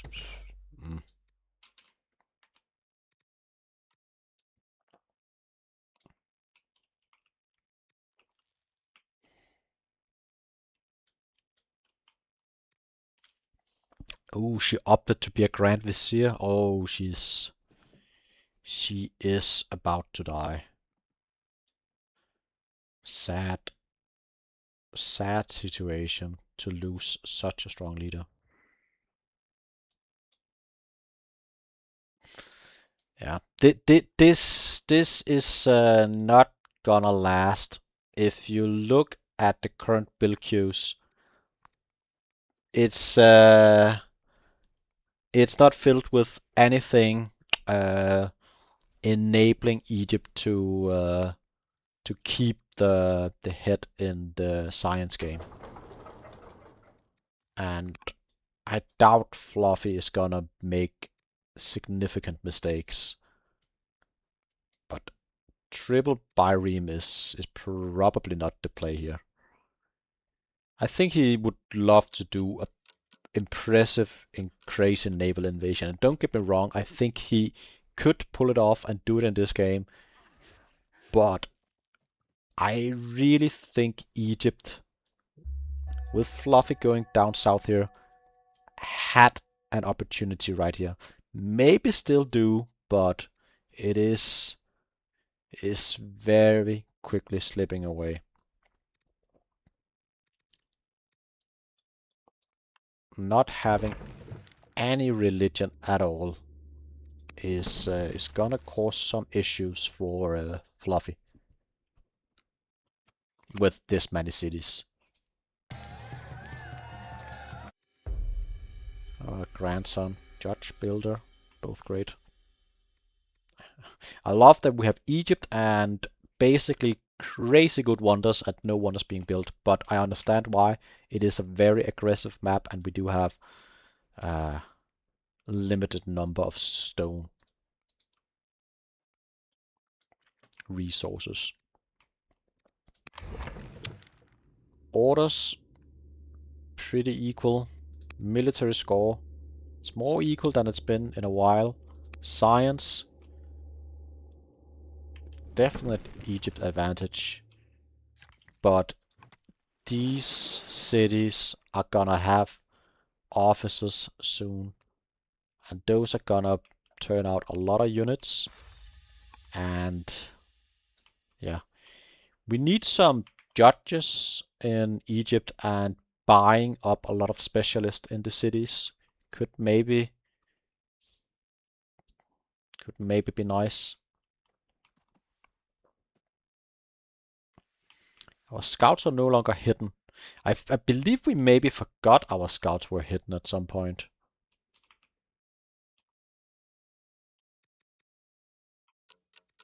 We are holding court, but we are severely ill. She's probably gonna die next turn. Any nice events here?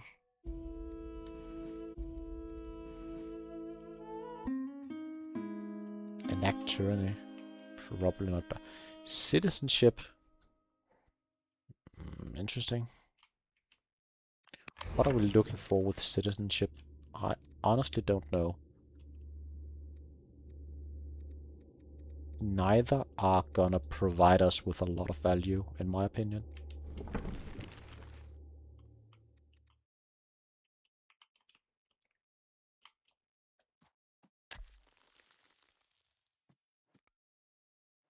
I like the building of barracks.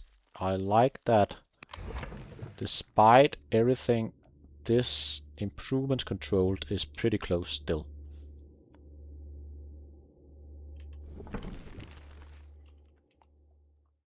So our economy, our army, our everything is almost capable of keeping up with this.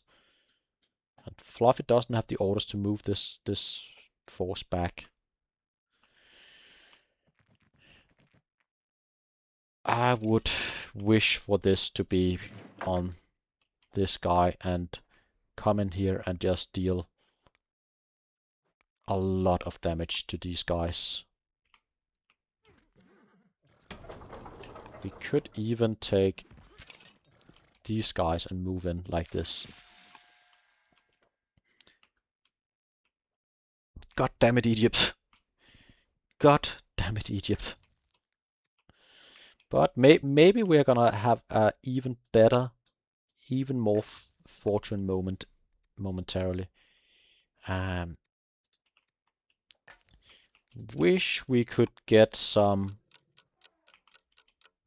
officers in these cities, but it's difficult to weave them in.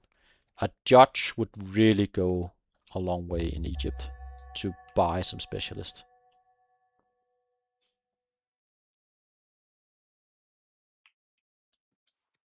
Yeah. Mm, Messed up my lord timing. Should have taken divination earlier. Also, I think herbal was a mistake. Not going to do that. Be that useful. Yeah, I agree. Fluffy shouldn't have opted to go down here. Probably just a sling or two in here to forever hold this against an invasion, and stacked up his advantage up here. He doesn't really need more cities fighting the opponent with that city's number, and then this scout should most likely have scouted what's going on here, and then just hold, build up the economy, build up the advantage. I think Fluffy is surprised he's not ahead further in science.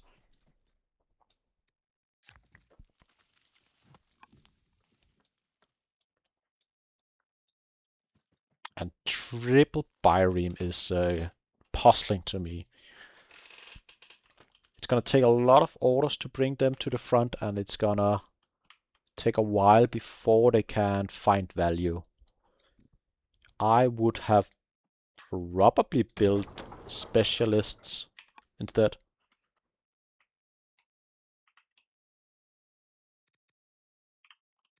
But we are gonna lose a lot of opinion maybe soon when this heir is gonna take the mantle. A scholar. Righteous is great for the opinion long term though. This leader is still going strong. Education. I would love to get a judge going, so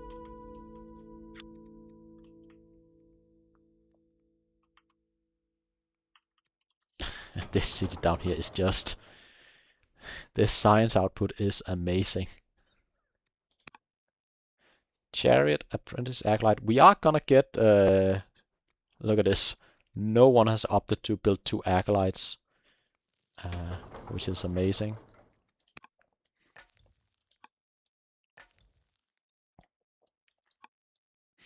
Do we realize we have a window of opportunity right here? Looking at the laws from Egypt here, do not forget that currently we have 3 laws, and we could in one turn get the last law. We are gonna have 4 laws. We do have a garrison, and we could starting to build our eunuch unit in 2 cities very soon. And still no spearman in Assyria's kingdom. He is going towards phalanx currently, and I can see why you would do that, but still, you need to upgrade them, you need to build them, and they need to connect, which isn't always as easy. We are gonna lose a pretty decent leader soon. At least we're gonna lose 6 orders next turn. Never mind, we're gonna lose 4.5 orders. I forgot she wasn't a schemer. We only bought a few times, so our legitimacy is still pretty fine.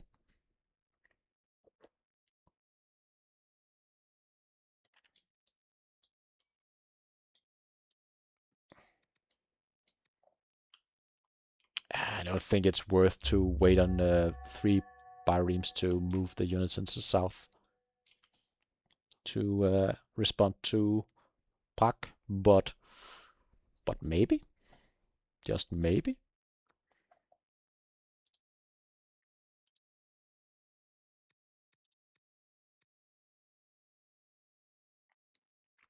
I just saw your message, Brak. Would you still like to join us co-casting?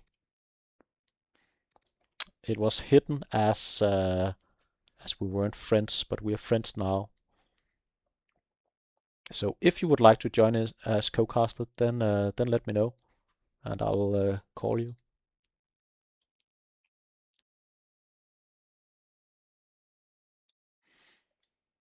And sorry I didn't respond earlier. It is alright. I am gonna have the absolute honor of bringing in a co-caster.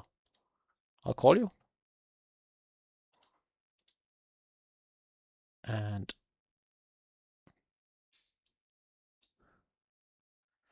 hello, 1 second. I am gonna turn on so the stream can hear you.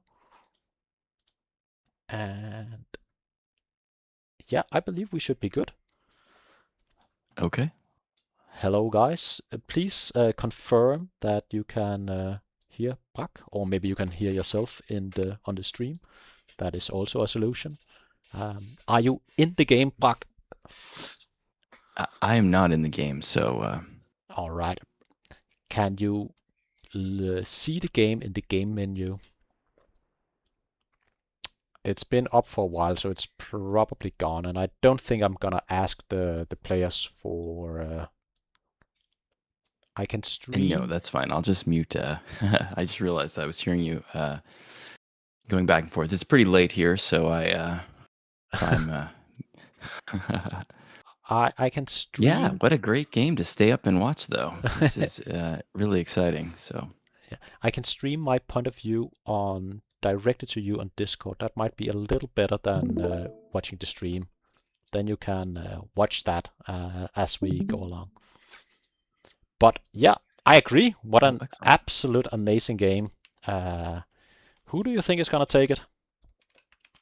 Well, I mean, about 15 turns ago, I was about to type in something along the lines of we had 10 more turns before Assyria would end it. I mean, I thought those axes would turn the tide, quite frankly, but Yeah, there were same. some really nice moves around the city, and I was really surprised that Egypt was able to actually settle that. I'm sure they were frustrated that they couldn't get their settler over there. Yeah, same. Uh, look, there's a worker down here. Are we just Hmm. what is this worker doing? Force I, marched? Are we maybe we thought it was our spearman and we mistakenly moved the worker. I believe that that's would. the case. Sometimes when you click, on a spearman and there is a worker beneath it, you may accidentally get the wrong guy, and that I've done stuff like that Yeah, before. that's. That is uh, very annoying. But we are having the first stronghold being built this turn from Egypt. So in 4 turns, he can start building out those light chariots. Of course, spearmen are gonna be on the field by then from Assyria. Seemingly he got a science boost, unless he switched science. Oh, Did he? we have our new. Yeah, we got a scholar. Oh, I know what he did. He opted to take his scholar and then reroll his tech tree. So he didn't finish phalanx and is now going towards divination. But Right. that is gonna delay his response to chariots and light chariots. So yeah, we do, however, see all those boats. Well, it doesn't look like it's affected the family opinion. Nope, not. So, Yeah, that so that that's good. is.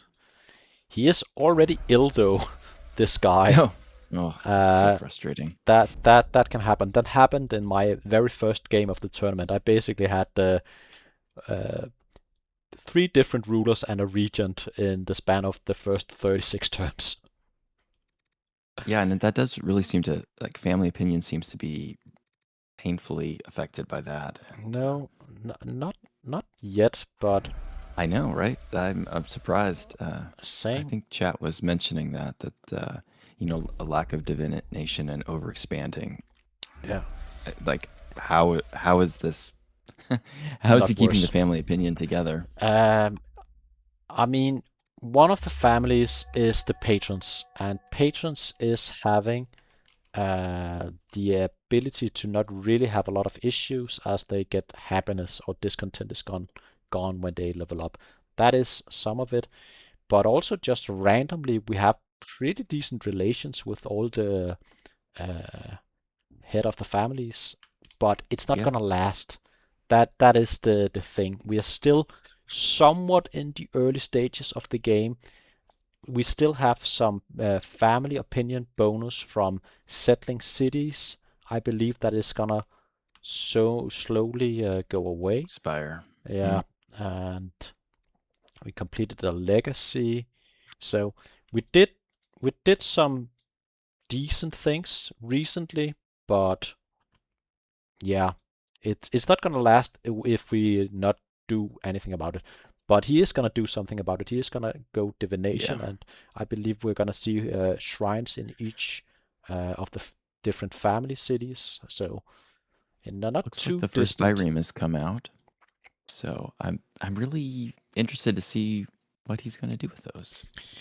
Yeah, I think he's attempting to Are, set up along the coastline and just invade, but the thing is, it's not gonna be as powerful if your opponent is having the better army, and that might be the case here. And light chariots might be able to shoot the ships from the coastline. So yeah, it's funny that the momentum seems. I mean, I wouldn't say it's shifted, but it does seem to have stalled out a little. it does seem I to mean, have he does stalled have out a a. little. Yeah. I'm looking at the size of his forces that are still down south in And that city, oh, and look at this. We did get doubled oh doomed. no, So we'll have our daughter, a commander, traveling far to take over the mantle very soon. That is unlucky. That is yeah, so unlucky. And he even got robust for the order boost. Ooh, Fluffy, this is gonna he is gonna have to fight for a victory in this game, yeah, that clearly. might change his tactics, right? I mean, that we've talked about. I think in some of the other streams, um, the events can definitely change how your game strategy works. You can't just Absolutely, pick one, and absolutely. But you have to be adaptable. this is really not a great situation to be in, to have your leader immediately go into doomed. That is not supposed to happen like that, but it is exactly what we would need for this game to be exciting, I say. So in essence, it's great for the game. Yeah, it's really gonna. I think that will. Well, we'll see. We'll have to see what the daughter. It's gonna tank our opinion, and we are currently in love with this oligarch of the Hunters family. Oh, So that is gonna suck. However, we also lost our leader in Egypt this turn, so oh yeah. we no longer have the scholar. We have the insane trait. Uh, Right. This is the son who. Yeah, yeah, the first son. he's not great. He is a scholar though, so we can't redraw the text, and there is some synergy with our Sage's city, but the fortune timing with the scholar, the earlier with Sword of the Gods on top of the chariot and moving in, that is lost to us. But honestly, we may be fine even without that. It's not the best leader, but it's not the worst either. Although Insane sucks, I believe you can get some pretty fun events by having Insane I and was just Foolish. thinking there's some odd events and some weird ambitions that come out of that, Yeah, like lose a city as an ambition.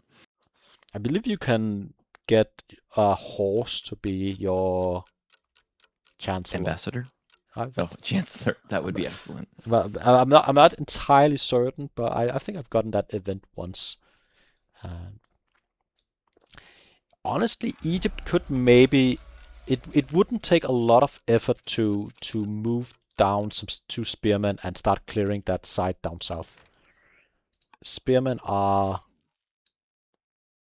look at that worker. Yeah, What that is that worker? I don't know. I believe it's a mistake.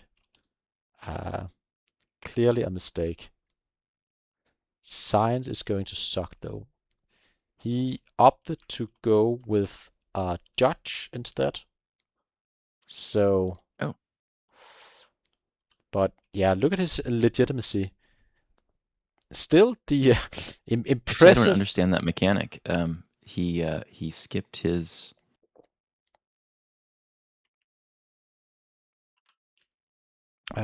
Did he skip the chain of his succession? Is that I think so. huh? Okay.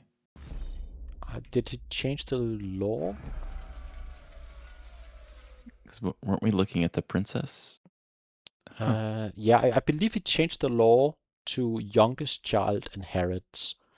So instead Huh. of the sister, he got the new king, which is a judge, bloodthirsty and inspiring, decent but not amazing, and then a judge. A judge is nice. You can get a lot of civics. You can swap around and upgrade if need be. So you can get to the fourth floor timing. I don't know if we can call it a timing, but that is nice. And he's going back to phalanx immediately, so he is gonna get the counter to the light chariots. I gotta comment that. That is nice. But Probably a good idea at this yeah, point. yeah, but our legitimacy is very much in not a lot of legitimacy. Yeah, and the orders obviously have. Yeah, the orders have tanked, if I'm not mistaken. Oh. They should tank next turn. The last leader was robust, so I believe Oh yeah, they tank. will tank because they're at 17 now. Yeah, Yeah. that's.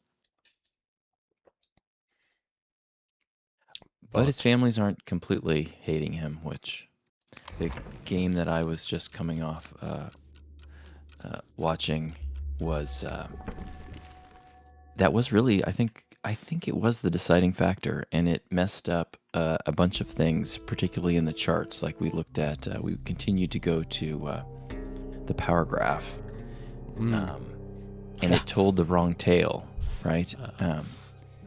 We just got one of those. Sorry to interrupt, but those go ahead. make a family furious or ambition to lose a city. Oh gosh. Or abdicate the throne. And what did he do? Well, abdicate would probably be the play here. I mean, his son is also insane. Oh no! So Insane. I think you'd take, yeah, make a family furious. Sometimes it's not impossible to get a family to furious, and then Feel at for least these there players. is. Sometimes it's better to be in the casting chair than in the player chair. I like to be in the casting chair. We saved the worker, but that has been a drain on our orders, and the legitimacy is also very much in the gutter for Egypt. Yeah. And that often happens when you have quite a small map with only one tribe. I mean, this map isn't small, but there is only one tribe. If you have Right, the only the MIDI. yeah, if you have 3 or 4 tribes on the map, it's a lot easier to get those events with clearing them and just declaring war. So, Well, make a family furious. Well, I mean, it's a thing. it is. Hello, He's Aaron. actually. Brack is casting with me. Sorry to interrupt you. Oh no. I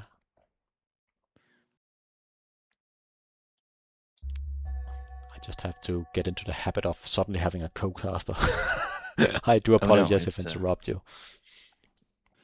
It's your cast, so yeah, feel free. No. It is our cast.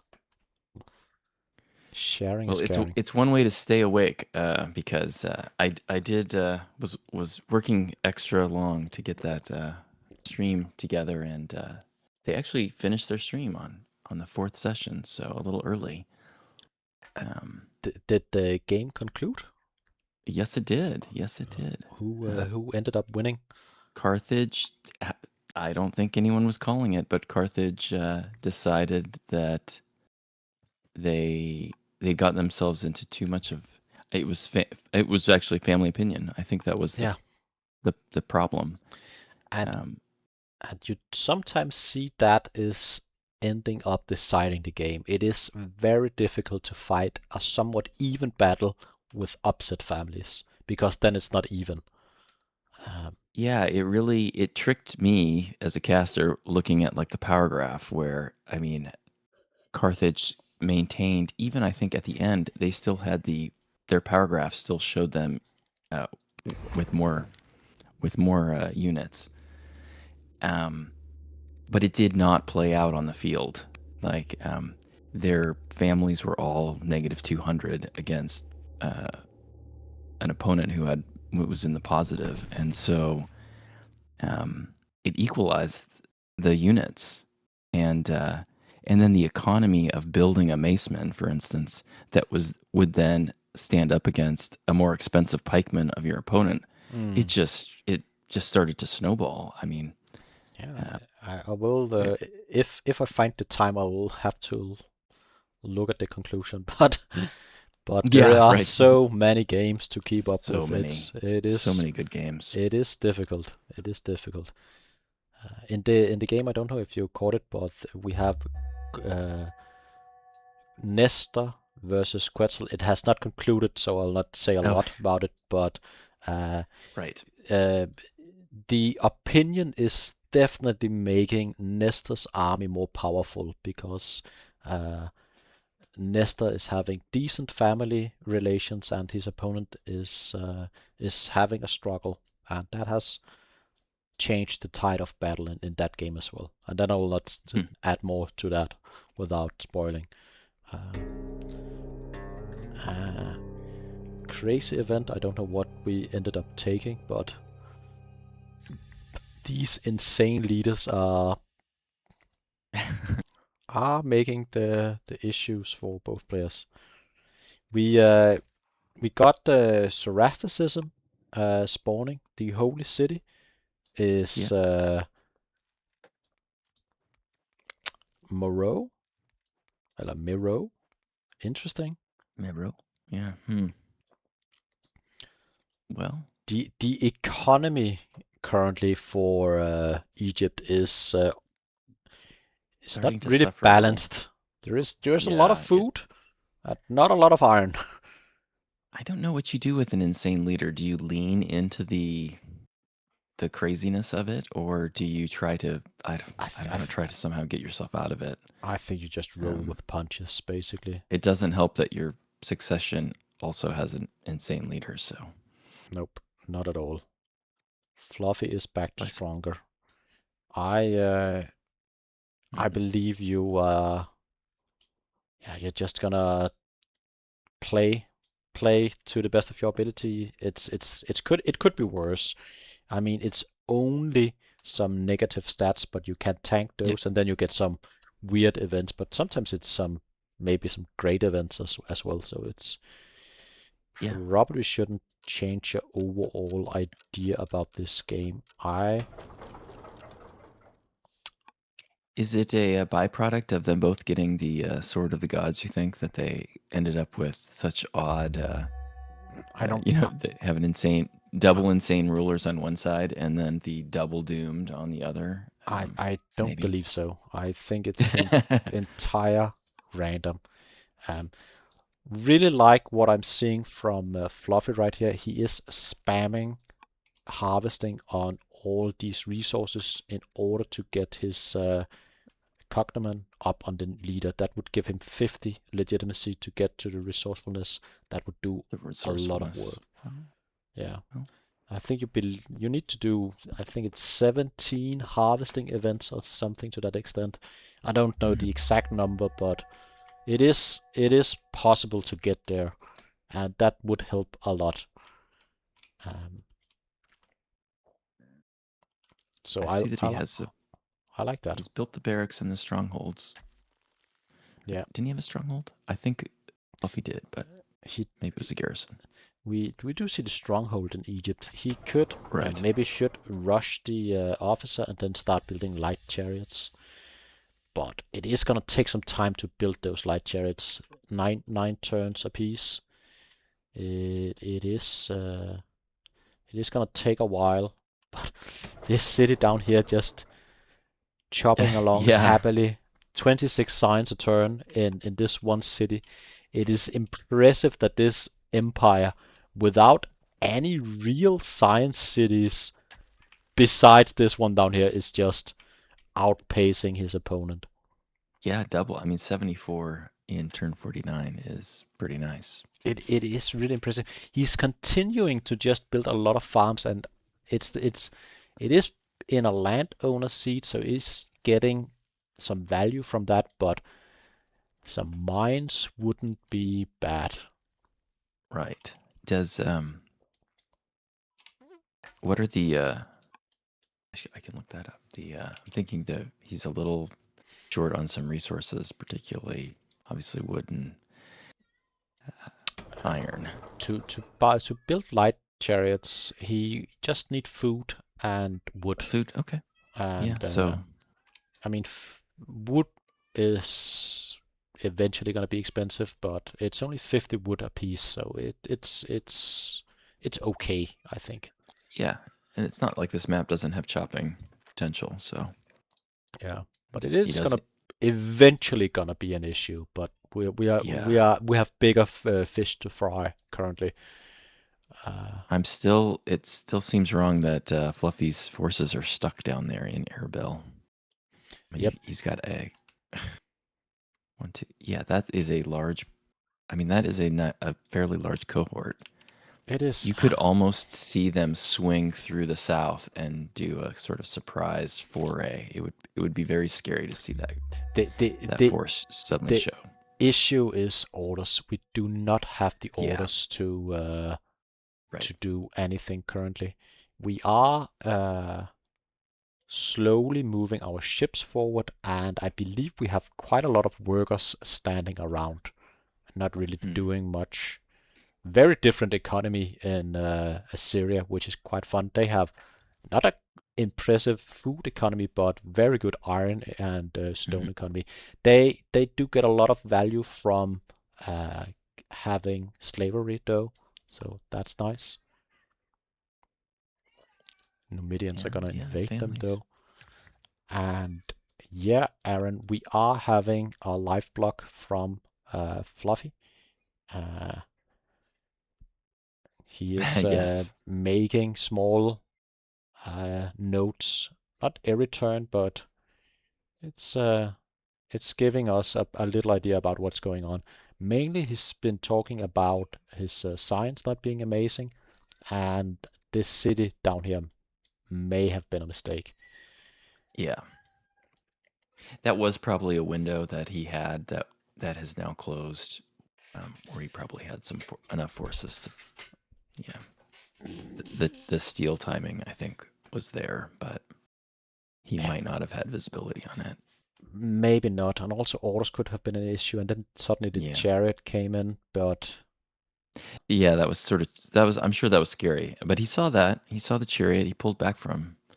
yeah, So I honestly think Egypt could have attacked in. And right, eventually these cities are going to provide value, and he is doing the right thing. If you look at the production queues, it is mainly being offices yeah, and double barracks and a garrison. yep, the classic. Uh, as I've said in another stream, that is my religion. I don't really need Zoroastrianism or anything like that. I just built the offices and the garrisons, and then everything is working out eventually.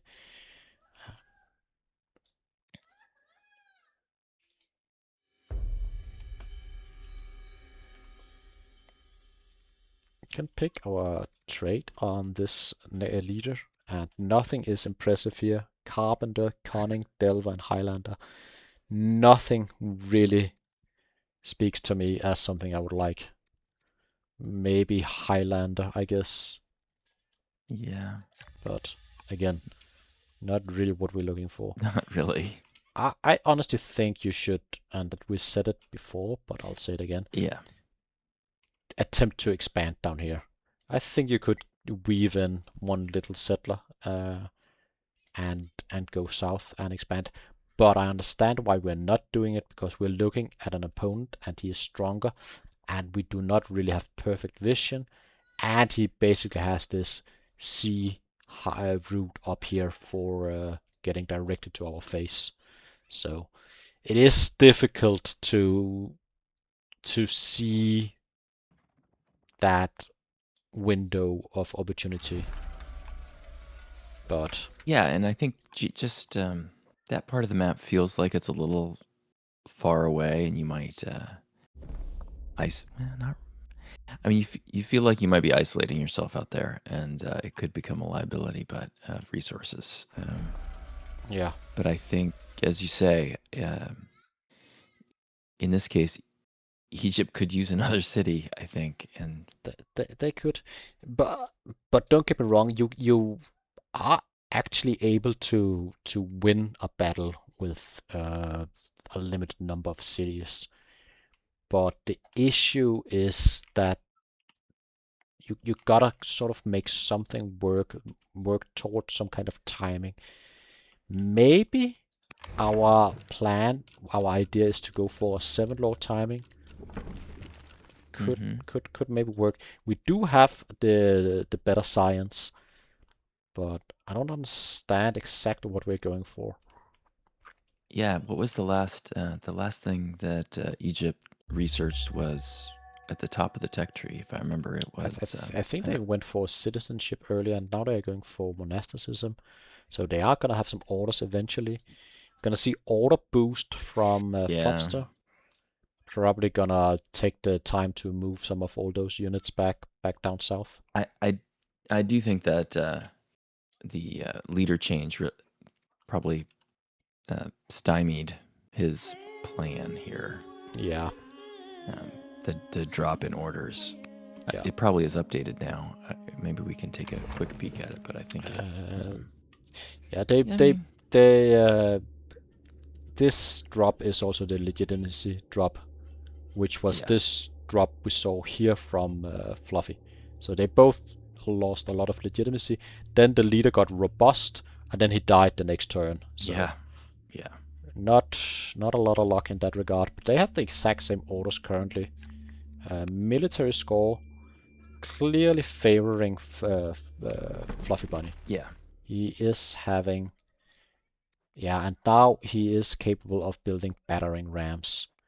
He's upgrading to strongholds, and maybe what he would like to do is, because the issue often with battering rams is they only have one move, uh, getting them to the front lines. But when you get to the front lines, they are pretty decent that they can take down a city very efficiently. It All right. sounds like we're gonna have a short pause here. Yeah, so actually, it's going to be a longer pause. So Yeah, it is. I think I'm gonna be taking a little break as well, and yeah. I think I just may have to do so as well. uh, It's gonna be 4:30 here soon, so when you're saying a break, are you going to sleep or are you going to? yes, I think I'm gonna have to. I've All right, stayed up well past my bedtime, so that is cool. the, Appreciate you coming along, Brack. Great to have you, and yeah, no, it was. Thanks for inviting me to jump on the cast with you. This has been a fun game to watch, so I appreciate you letting me. Um, yeah, great stuff. Yeah, see you around, buddy. all right, you have a Yeah, good one. yeah. Bye bye. And as Thanks. set stream, we are gonna have a little break here as the players are taking a break. So I'll be back in 10 minutes or so. So see you then.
Hello guys, I am sort of back, and it seems like it's perfect timing. Uh, we are back to a volcano, no less, and this time I am all by myself once more, but I am in the company of uh, 14 lovely people in chat, and we are witnessing a pretty decent game, so I am having a very good time. And as we left off, we just witnessed Fluffy getting his fourth law, upgrading his garrisons to stronghold, and now having the ability to pump out battering rams. Battering rams are, in my opinion, one of the weaker units, mainly due to the very limited mobility. However, if you can get them to fight, they are pretty strong, and the combination of having biremes, as we do have a lot of those, up here along the coast is probably gonna make the unique unit pretty strong, and mainly mainly perhaps the goal for this part of the game for Fluffy to prove a point he would like to say to myself and maybe also the Purple Bull Moose that made a tier list of the unique units, and we both put the battering ram at the bottom of every single unit, of every unique unit. Maybe he would like to showcase, see, this this unit is very strong, it's very powerful. He's rushing them out all along the coast.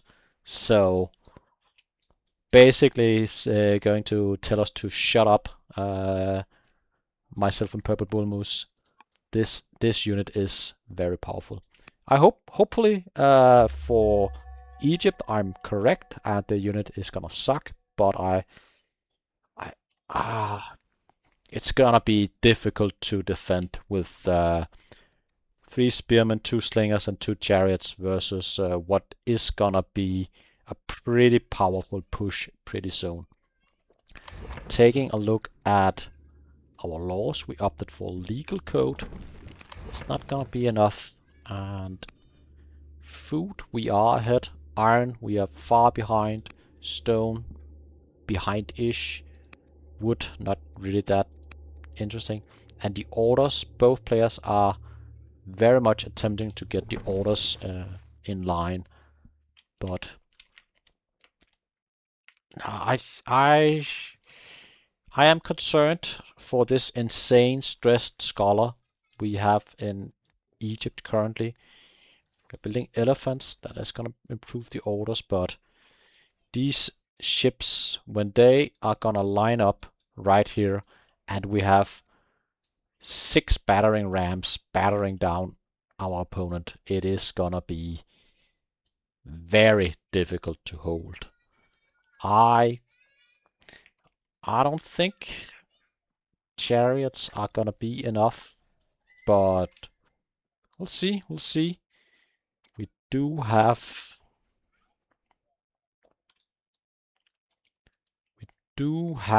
seen Egypt being far behind, and I'm basically calling them out, and then they clawed their way back to a very strong position. So it is not over yet. But what do you do versus an onslaught of spearmen, axemen, and battering ram? Do not really have a counter to everything in Egypt. Light chariot is probably gonna be our best bet, but our production is so limited.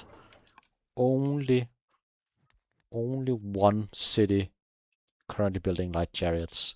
We'll have the landowner join in soon, but again, very limited training.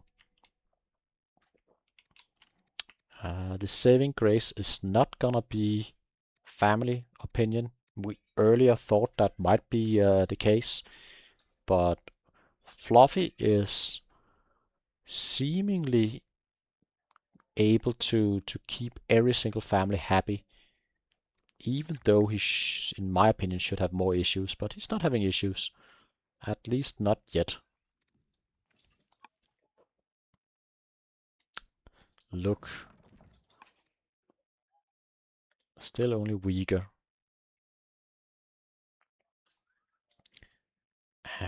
What are we telling? Still just strongholds, let's go.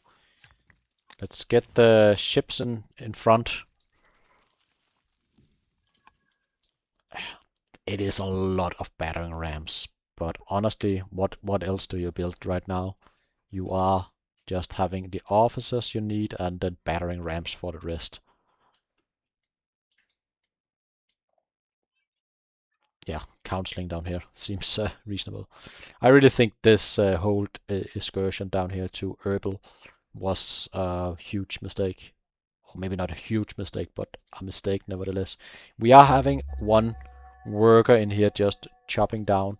One thing I like, if I'm not mistaken, and I believe we still have it, is we opted to go for peace now with the tribe. Earlier we only had a truce, but now we have peace, even better. So raids are gonna annoy Egypt mainly. So that is very convenient, very nice. What do? We have no idea about the onslaught that is coming. He is naive now. That is gonna fill us with some confidence, but I don't think it's gonna be enough. And we've yet to translate our science boost into units that's gonna help us defend. We would maybe need onagers or horsemen, but that's not coming anytime soon. Macemen could help, but again, nothing of that sort is coming anytime soon. Then we could get better orders, and we do have the citizenship monasticism combo going, so we could go and get either of these online, but we do like the civics, and it's gonna take a while before we get there.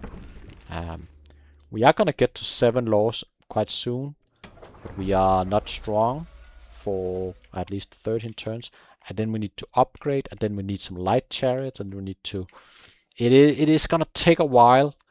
We are gonna get there at an impressive rate for most cases, but I think it's gonna be too late. I think the battering rams are gonna hit before, and battering rams are doing pretty decently versus our mounted lance and light chariot. They are ranged, which is gonna be somewhat countered by D-ski being yeah, 25% versus ranged. So it is sort of a counter to what Egypt's unique unit is. And yeah, it's gonna be a serious issue. Civic boost could be nice. We could maybe rush out some officers. Building archives up here. Really? Why are we not building an officer or something instead of an archive level 2? Are we just looking for the uncompletion bonus? But I'm perplexed and confused by that. Fluffy having the opportunity to grab a very powerful border boost if you would like to.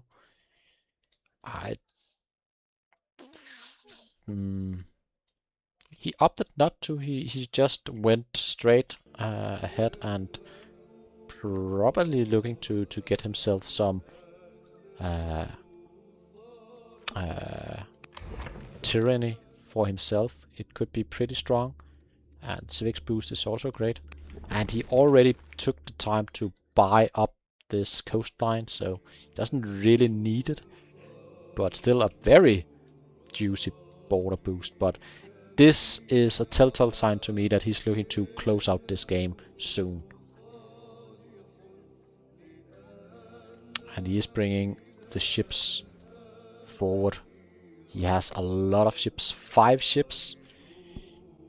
To an opponent that doesn't have 1 ship, that seems like a winning number of ships to have on the seafront.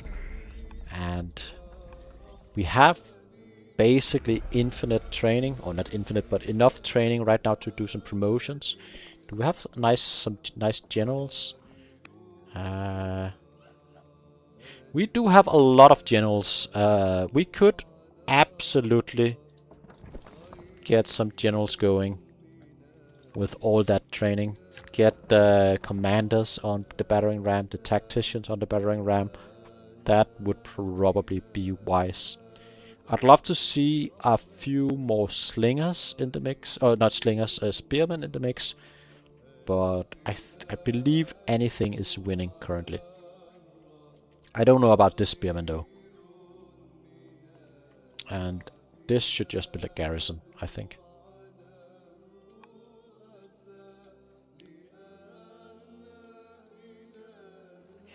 I think they agreed to play for an additional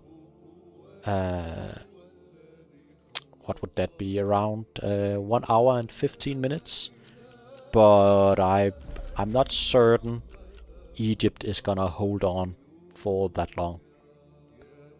It is immense pressure he's gonna face very soon. And we did get to the resourceful, so that did net us a lot of legitimacy. So quite powerful to the people not knowing. If you go out and gather a lot of resources, you are gonna get to the resourceful quite soon. I believe we are working towards that as well in Egypt, but we only got it to the gatherer currently, so still a little way to go.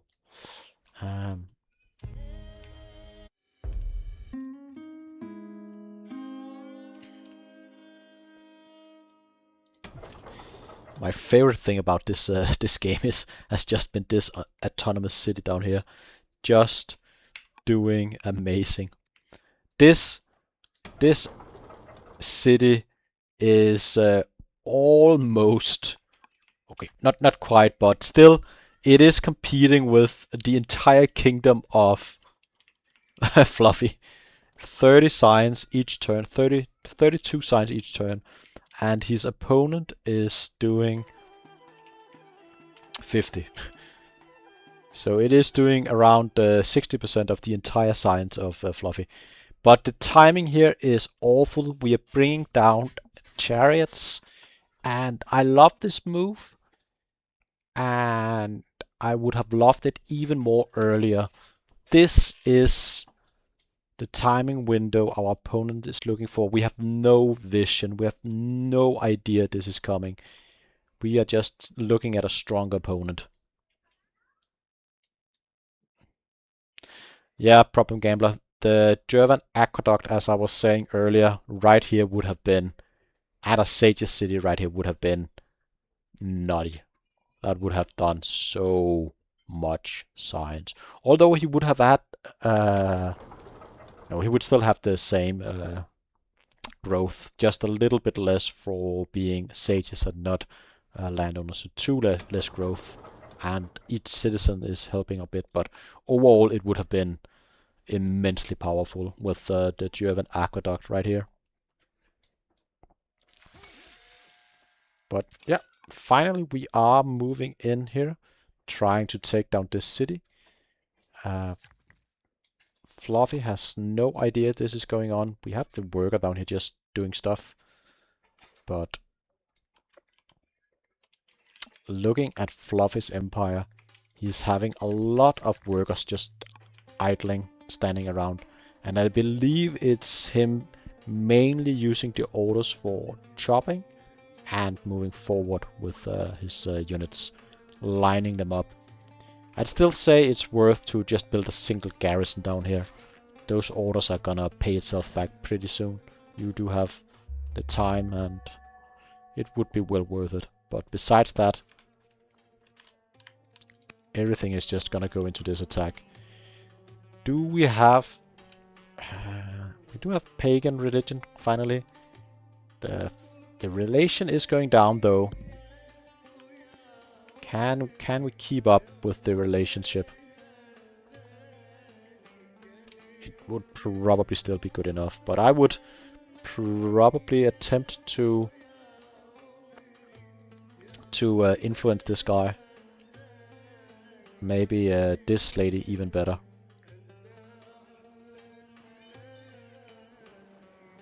He's being extremely cautious with these ships. He's got 5 ships versus 0 ships. I don't think you need to be this cautious with all these ships. It seems yeah, it doesn't really seem needed in my opinion. But I am often mistaken, so... But moving in with, I think, 3 ships would be just fine. You can basically tell exactly what the opponent is having. They have 2 slingers capable of shooting down your ships. That's it. 2 goddamn slingers.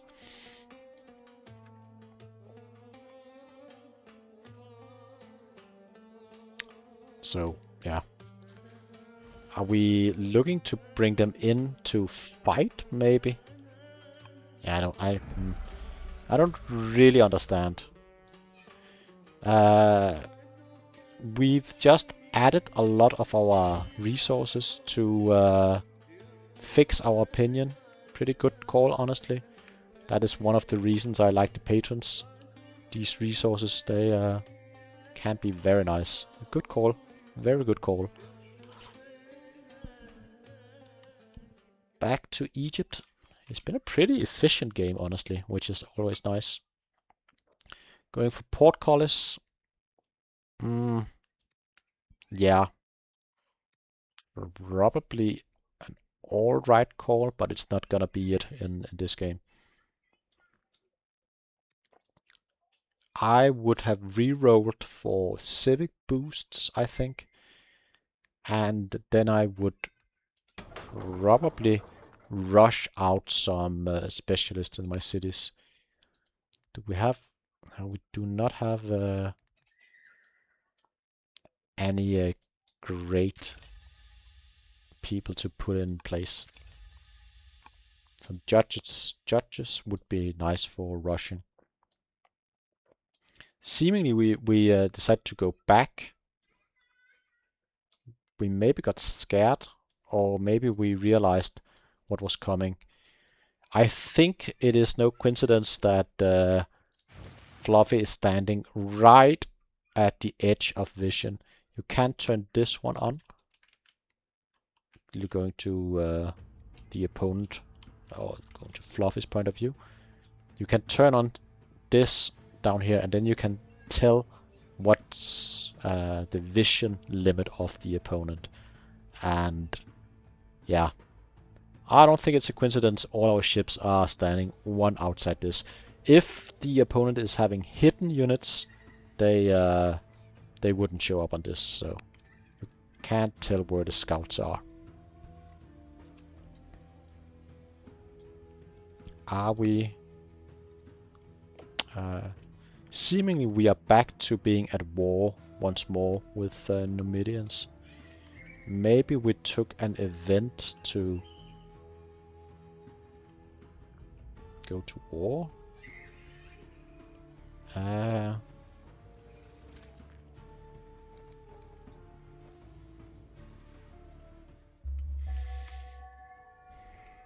One big difference between the two nations. Look at the ambitions. We've completed 4 ambitions: to control 6 mines, produce 1,000 stone, and promote. So all in all, that is netting us a lot of legitimacy. Gonna help a lot.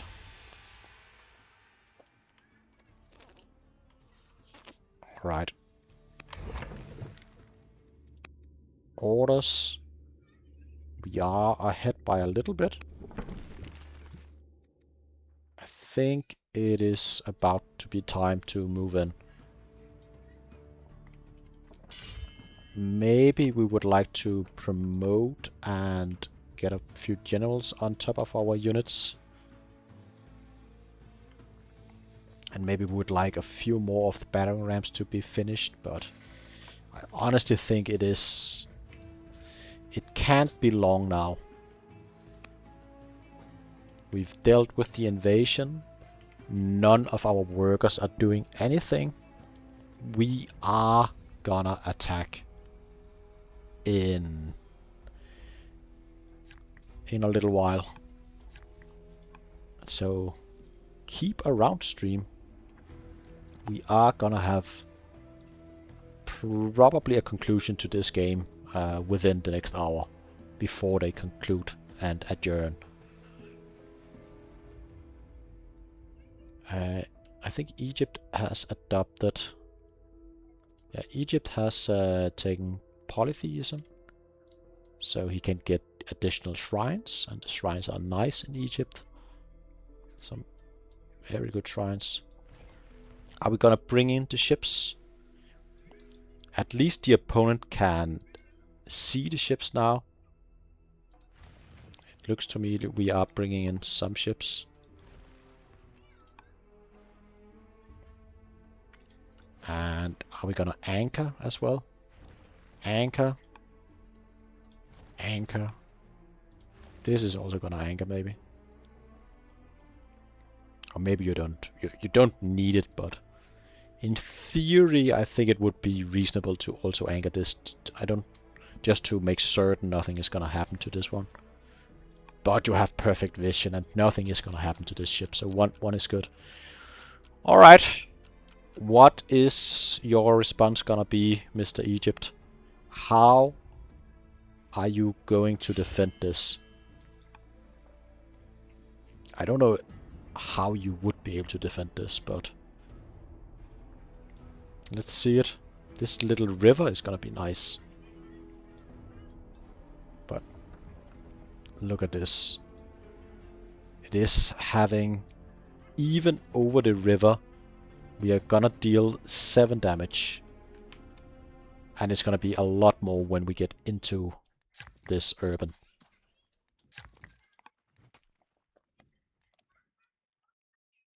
We're chopping. We got to the resourceful.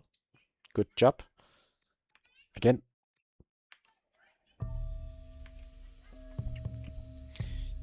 I really think both players have been playing a pretty good game overall. I've been quick to point out mistakes and think things I would have done differently, but I have perfect information and they've still found plays I wasn't ready for. I think this is absolutely the right call to go back. It was a good call to not pursue in here and attempt to kill the Numidians. So falling back, being ready for an evasion is probably the right call.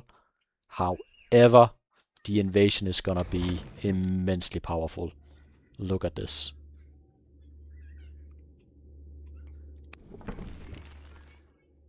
It is only shown as stronger, but it is very close to being much stronger. So, and not only is it much stronger, the units of Assyria have high chance of crit. They have the battering rams gonna fight excellent on the urban tiles, and holy smokes, this is gonna hit Egypt very hard next turn. Very difficult to do anything about this.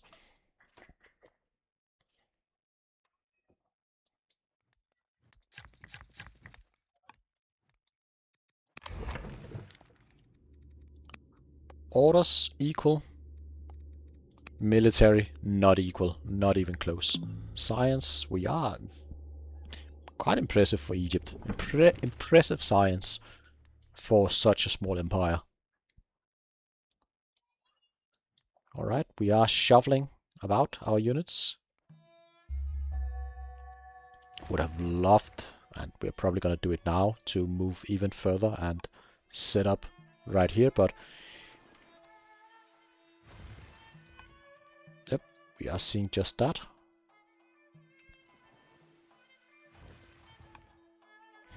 Fun. We took the ship and moved even further. So we are maybe looking to take this city in one fell swoop. These can go in. Look at the damage you can do. Lose 7 damage to a city. So 3 of these guys is gonna make a swift work of a city.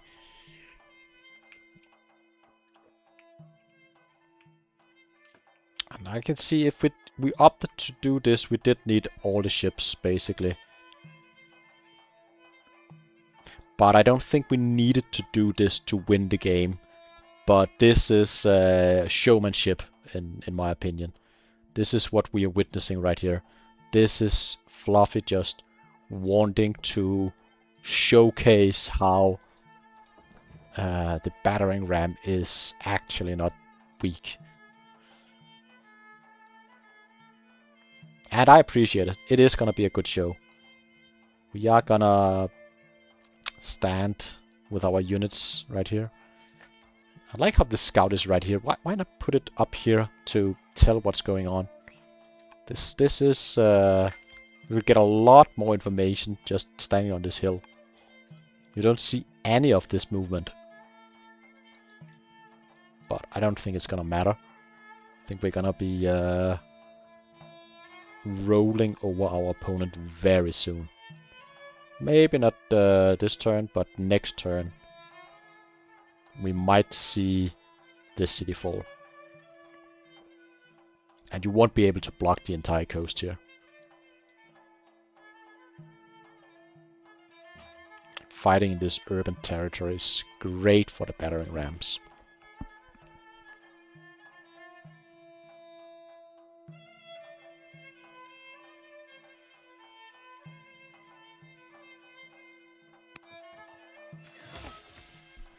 Yep, we do see the crit. That is the not so fun thing about fighting versus Assyria. But the great thing about being Assyria is those battles are just gonna be a lot easier. You simply have more orders than your opponent due to just getting 2 orders each turn, and your units are just gonna be powerful. And look at the queues. Nothing but units. And overall, take notes from this game what Fluffy built. First he went all out on growth units, then he went a few specialists, mainly officers in all his cities, and now he's going with nothing but units. I find it interesting that he didn't opt for a second officer in his champion seat, but it's not going to be an issue.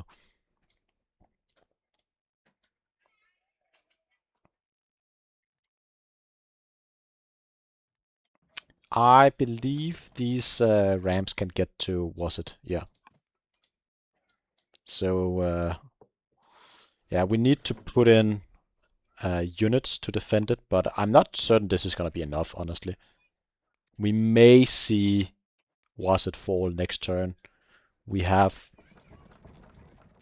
4, at least I can count 4 of these guys ready to move out and move in. They are gonna do a lot of damage.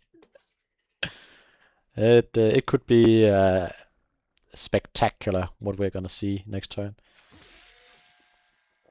We are running back our units, trying to the best of our ability to get everything back. But, are we gonna have enough? I don't think so.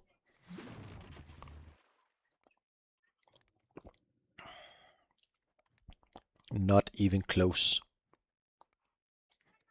We are rushing out one light chariot. I like that. That is a good call. But triple promoted. Could go to town, but I'm looking forward to this. Are you excited, chat? No, Egoith, you do not win by capturing the opponent's capital, but it is often you feel the urge to press GG when you lost the capital. I don't think I've ever seen a game of Old World where a guy losing the capital came back and won the game. I'm not saying it never happened, but it would surprise me. Alright. Yeah, look. Yes, sir. And get in the other unit as well. Look at this damage. Bonk. Bonk. And can we get in this guy? We would probably like to get vision here. Yeah, nice. Get this one. Force march. Yes. Bonk. Can we delete? No, not quite. We need a spearman. And we do have a spearman right here. So force march right here. Bonk. No. Yeah, we do have a ship. Never mind. We good. We captured the enemy capital in one fell swoop. Goddamn Fluffster. Boom, he says indeed. Boom, boom, shagalaga. And the city has fallen. How do you feel about that, Gurkov? Little do you know, Fluffster, that this city down here is actually by far the most powerful city, and is also now the actual capital, where we are just turning out units or science every single turn. It's probably even better now with the capital boost. But yeah, this feels over-ish. I believe we are gonna see an attempt to fight back, but it could honestly be GG. And look, we are even just a show of force bringing in another battering ram. And still, it's only weaker, but it's not gonna last.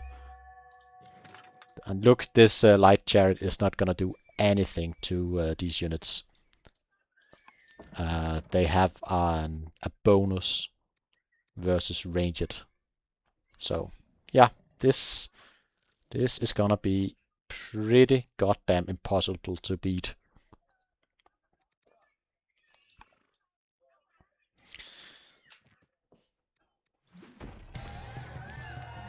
So how would one defend this?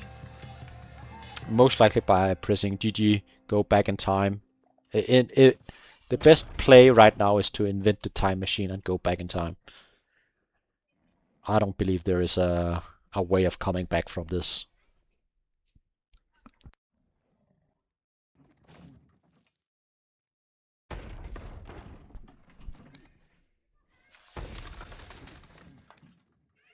That's the best we can do. The chariots are doing pretty decent. The mounted units do have a bonus versus siege, which is pretty powerful, but it's not gonna be enough. We only have, was it 2 chariots in our entire nation? So, and we've already used those basically. These units are just gonna have a field day fighting this. This is the best we could muster with everything we had. And Fluffster is gonna have an even better turn this turn around. Do we have... Yeah, we are just gonna have Axemen joining the fray, killing the Spearmen. These units are gonna turn around and obliterate whatever forces was brought in. This is looking rough. We killed one battering ram. and we lost our best chariot. This is. I am almost certain Gurkov knows this is over. No, this is GG, but is fighting on just for a little bit. Oh well. No, he's calling it GG. It is looking like Fluffster, even with horrible luck with his leaders, was able to pull through and take this game. I'll see if I can get the players in for interview.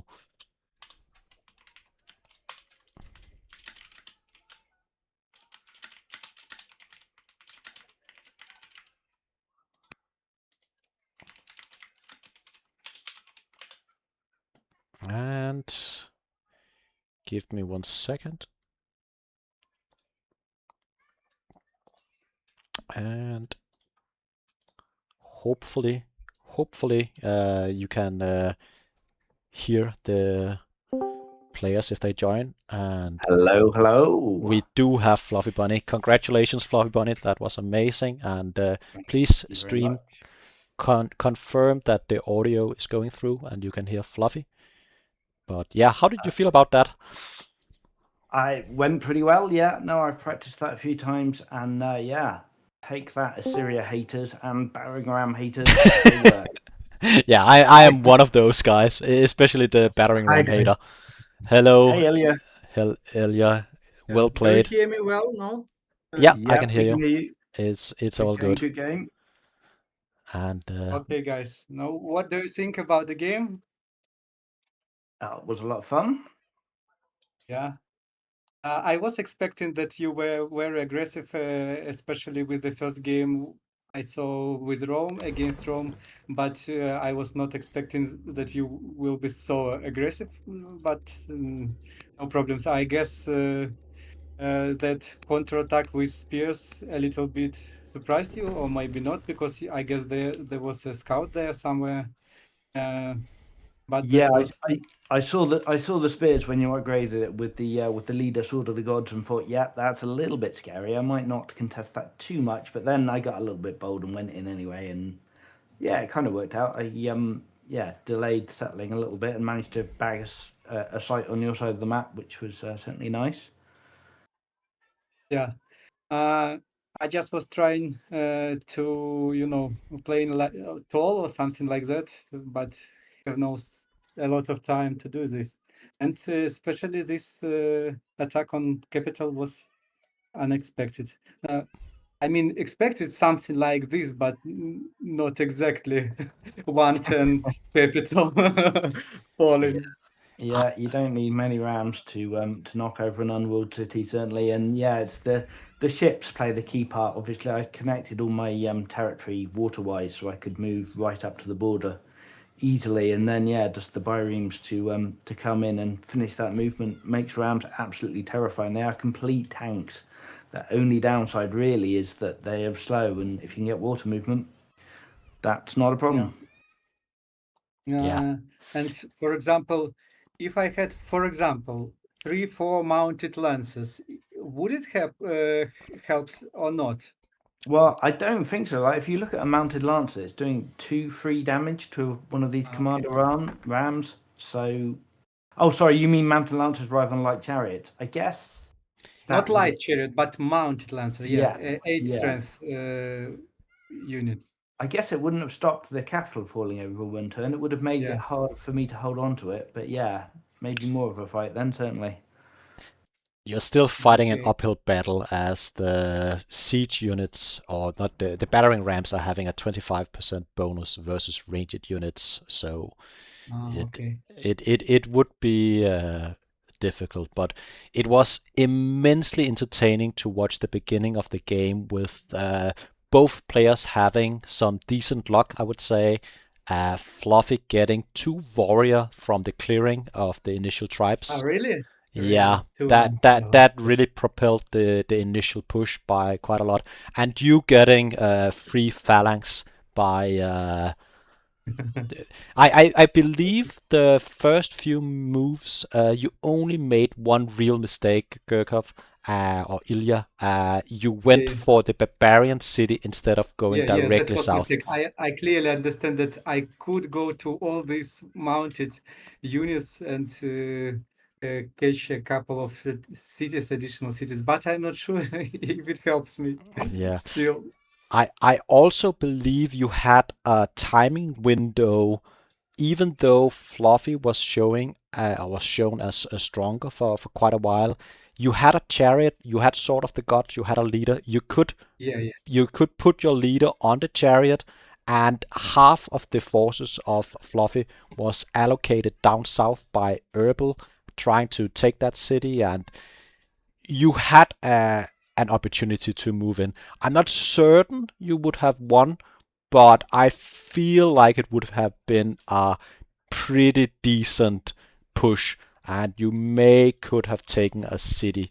But I'm not certain. It's very difficult, and there were definitely reinforcement and but sentinel it will be a slingers. lot of fun then if it happens. Yeah, Yeah, but good uh, game. I realized something that I need these chariots, but as a result of my previous game, scientific and you, I guess, told me that I need a lot of chariots, or I need chariots as a unit that could prevent from total invasion from, Fluffy in the very beginning. But I had no idea that I could. I mean, at that moment, I even don't have any mind in my head that I can move my main scholar, my king, with this sword to chariot and do this, because I tried to imagine how I take that city, or if, or not take, but just invade there, or try to compete there. But this is a good point that I lost. I had zero minds like this. But I, next time, and I gotta really say to both of you, the place you did around Quito, your southern rider city, Gurkov, amazing play by the initial move in by you, Fluffy, to uh, stand in the way for the spears, but then you kind of found a way with the exact number of orders, uh, Gurkov, to take yeah, yeah, back yeah. the momentum regarding that city. That was a highlight for me in this match. I really think you both played that extremely well. That was great to see. Very fun. But yeah, it seemed to me that eventually the number of cities caught up with, or the advantage for having multiple cities caught up with Fluffy, and you just had the unstoppable force beating down on Egypt. No really counterplay in the end, I believe. Yeah. Thank you, guys. Thank you, Fluffies. Thank you, Baldus. Yeah. Uh, I'll. Yeah, thank, thank, Thank, thank you both. It was a great game. Yeah, a lot of fun. Thank you for casting boulders. Always good to have these things on stream. Looking forward to rewatching. Yeah. uh, Watching. yeah, yeah. I, I was even joined a bit by Brack during some of the cast. He pulled through all the way from Alaska. It was 3 in the morning for him, but he was Wow, very much entertained by the game and joined in for a little bit. That was great fun. that's But dedication. Love to see it.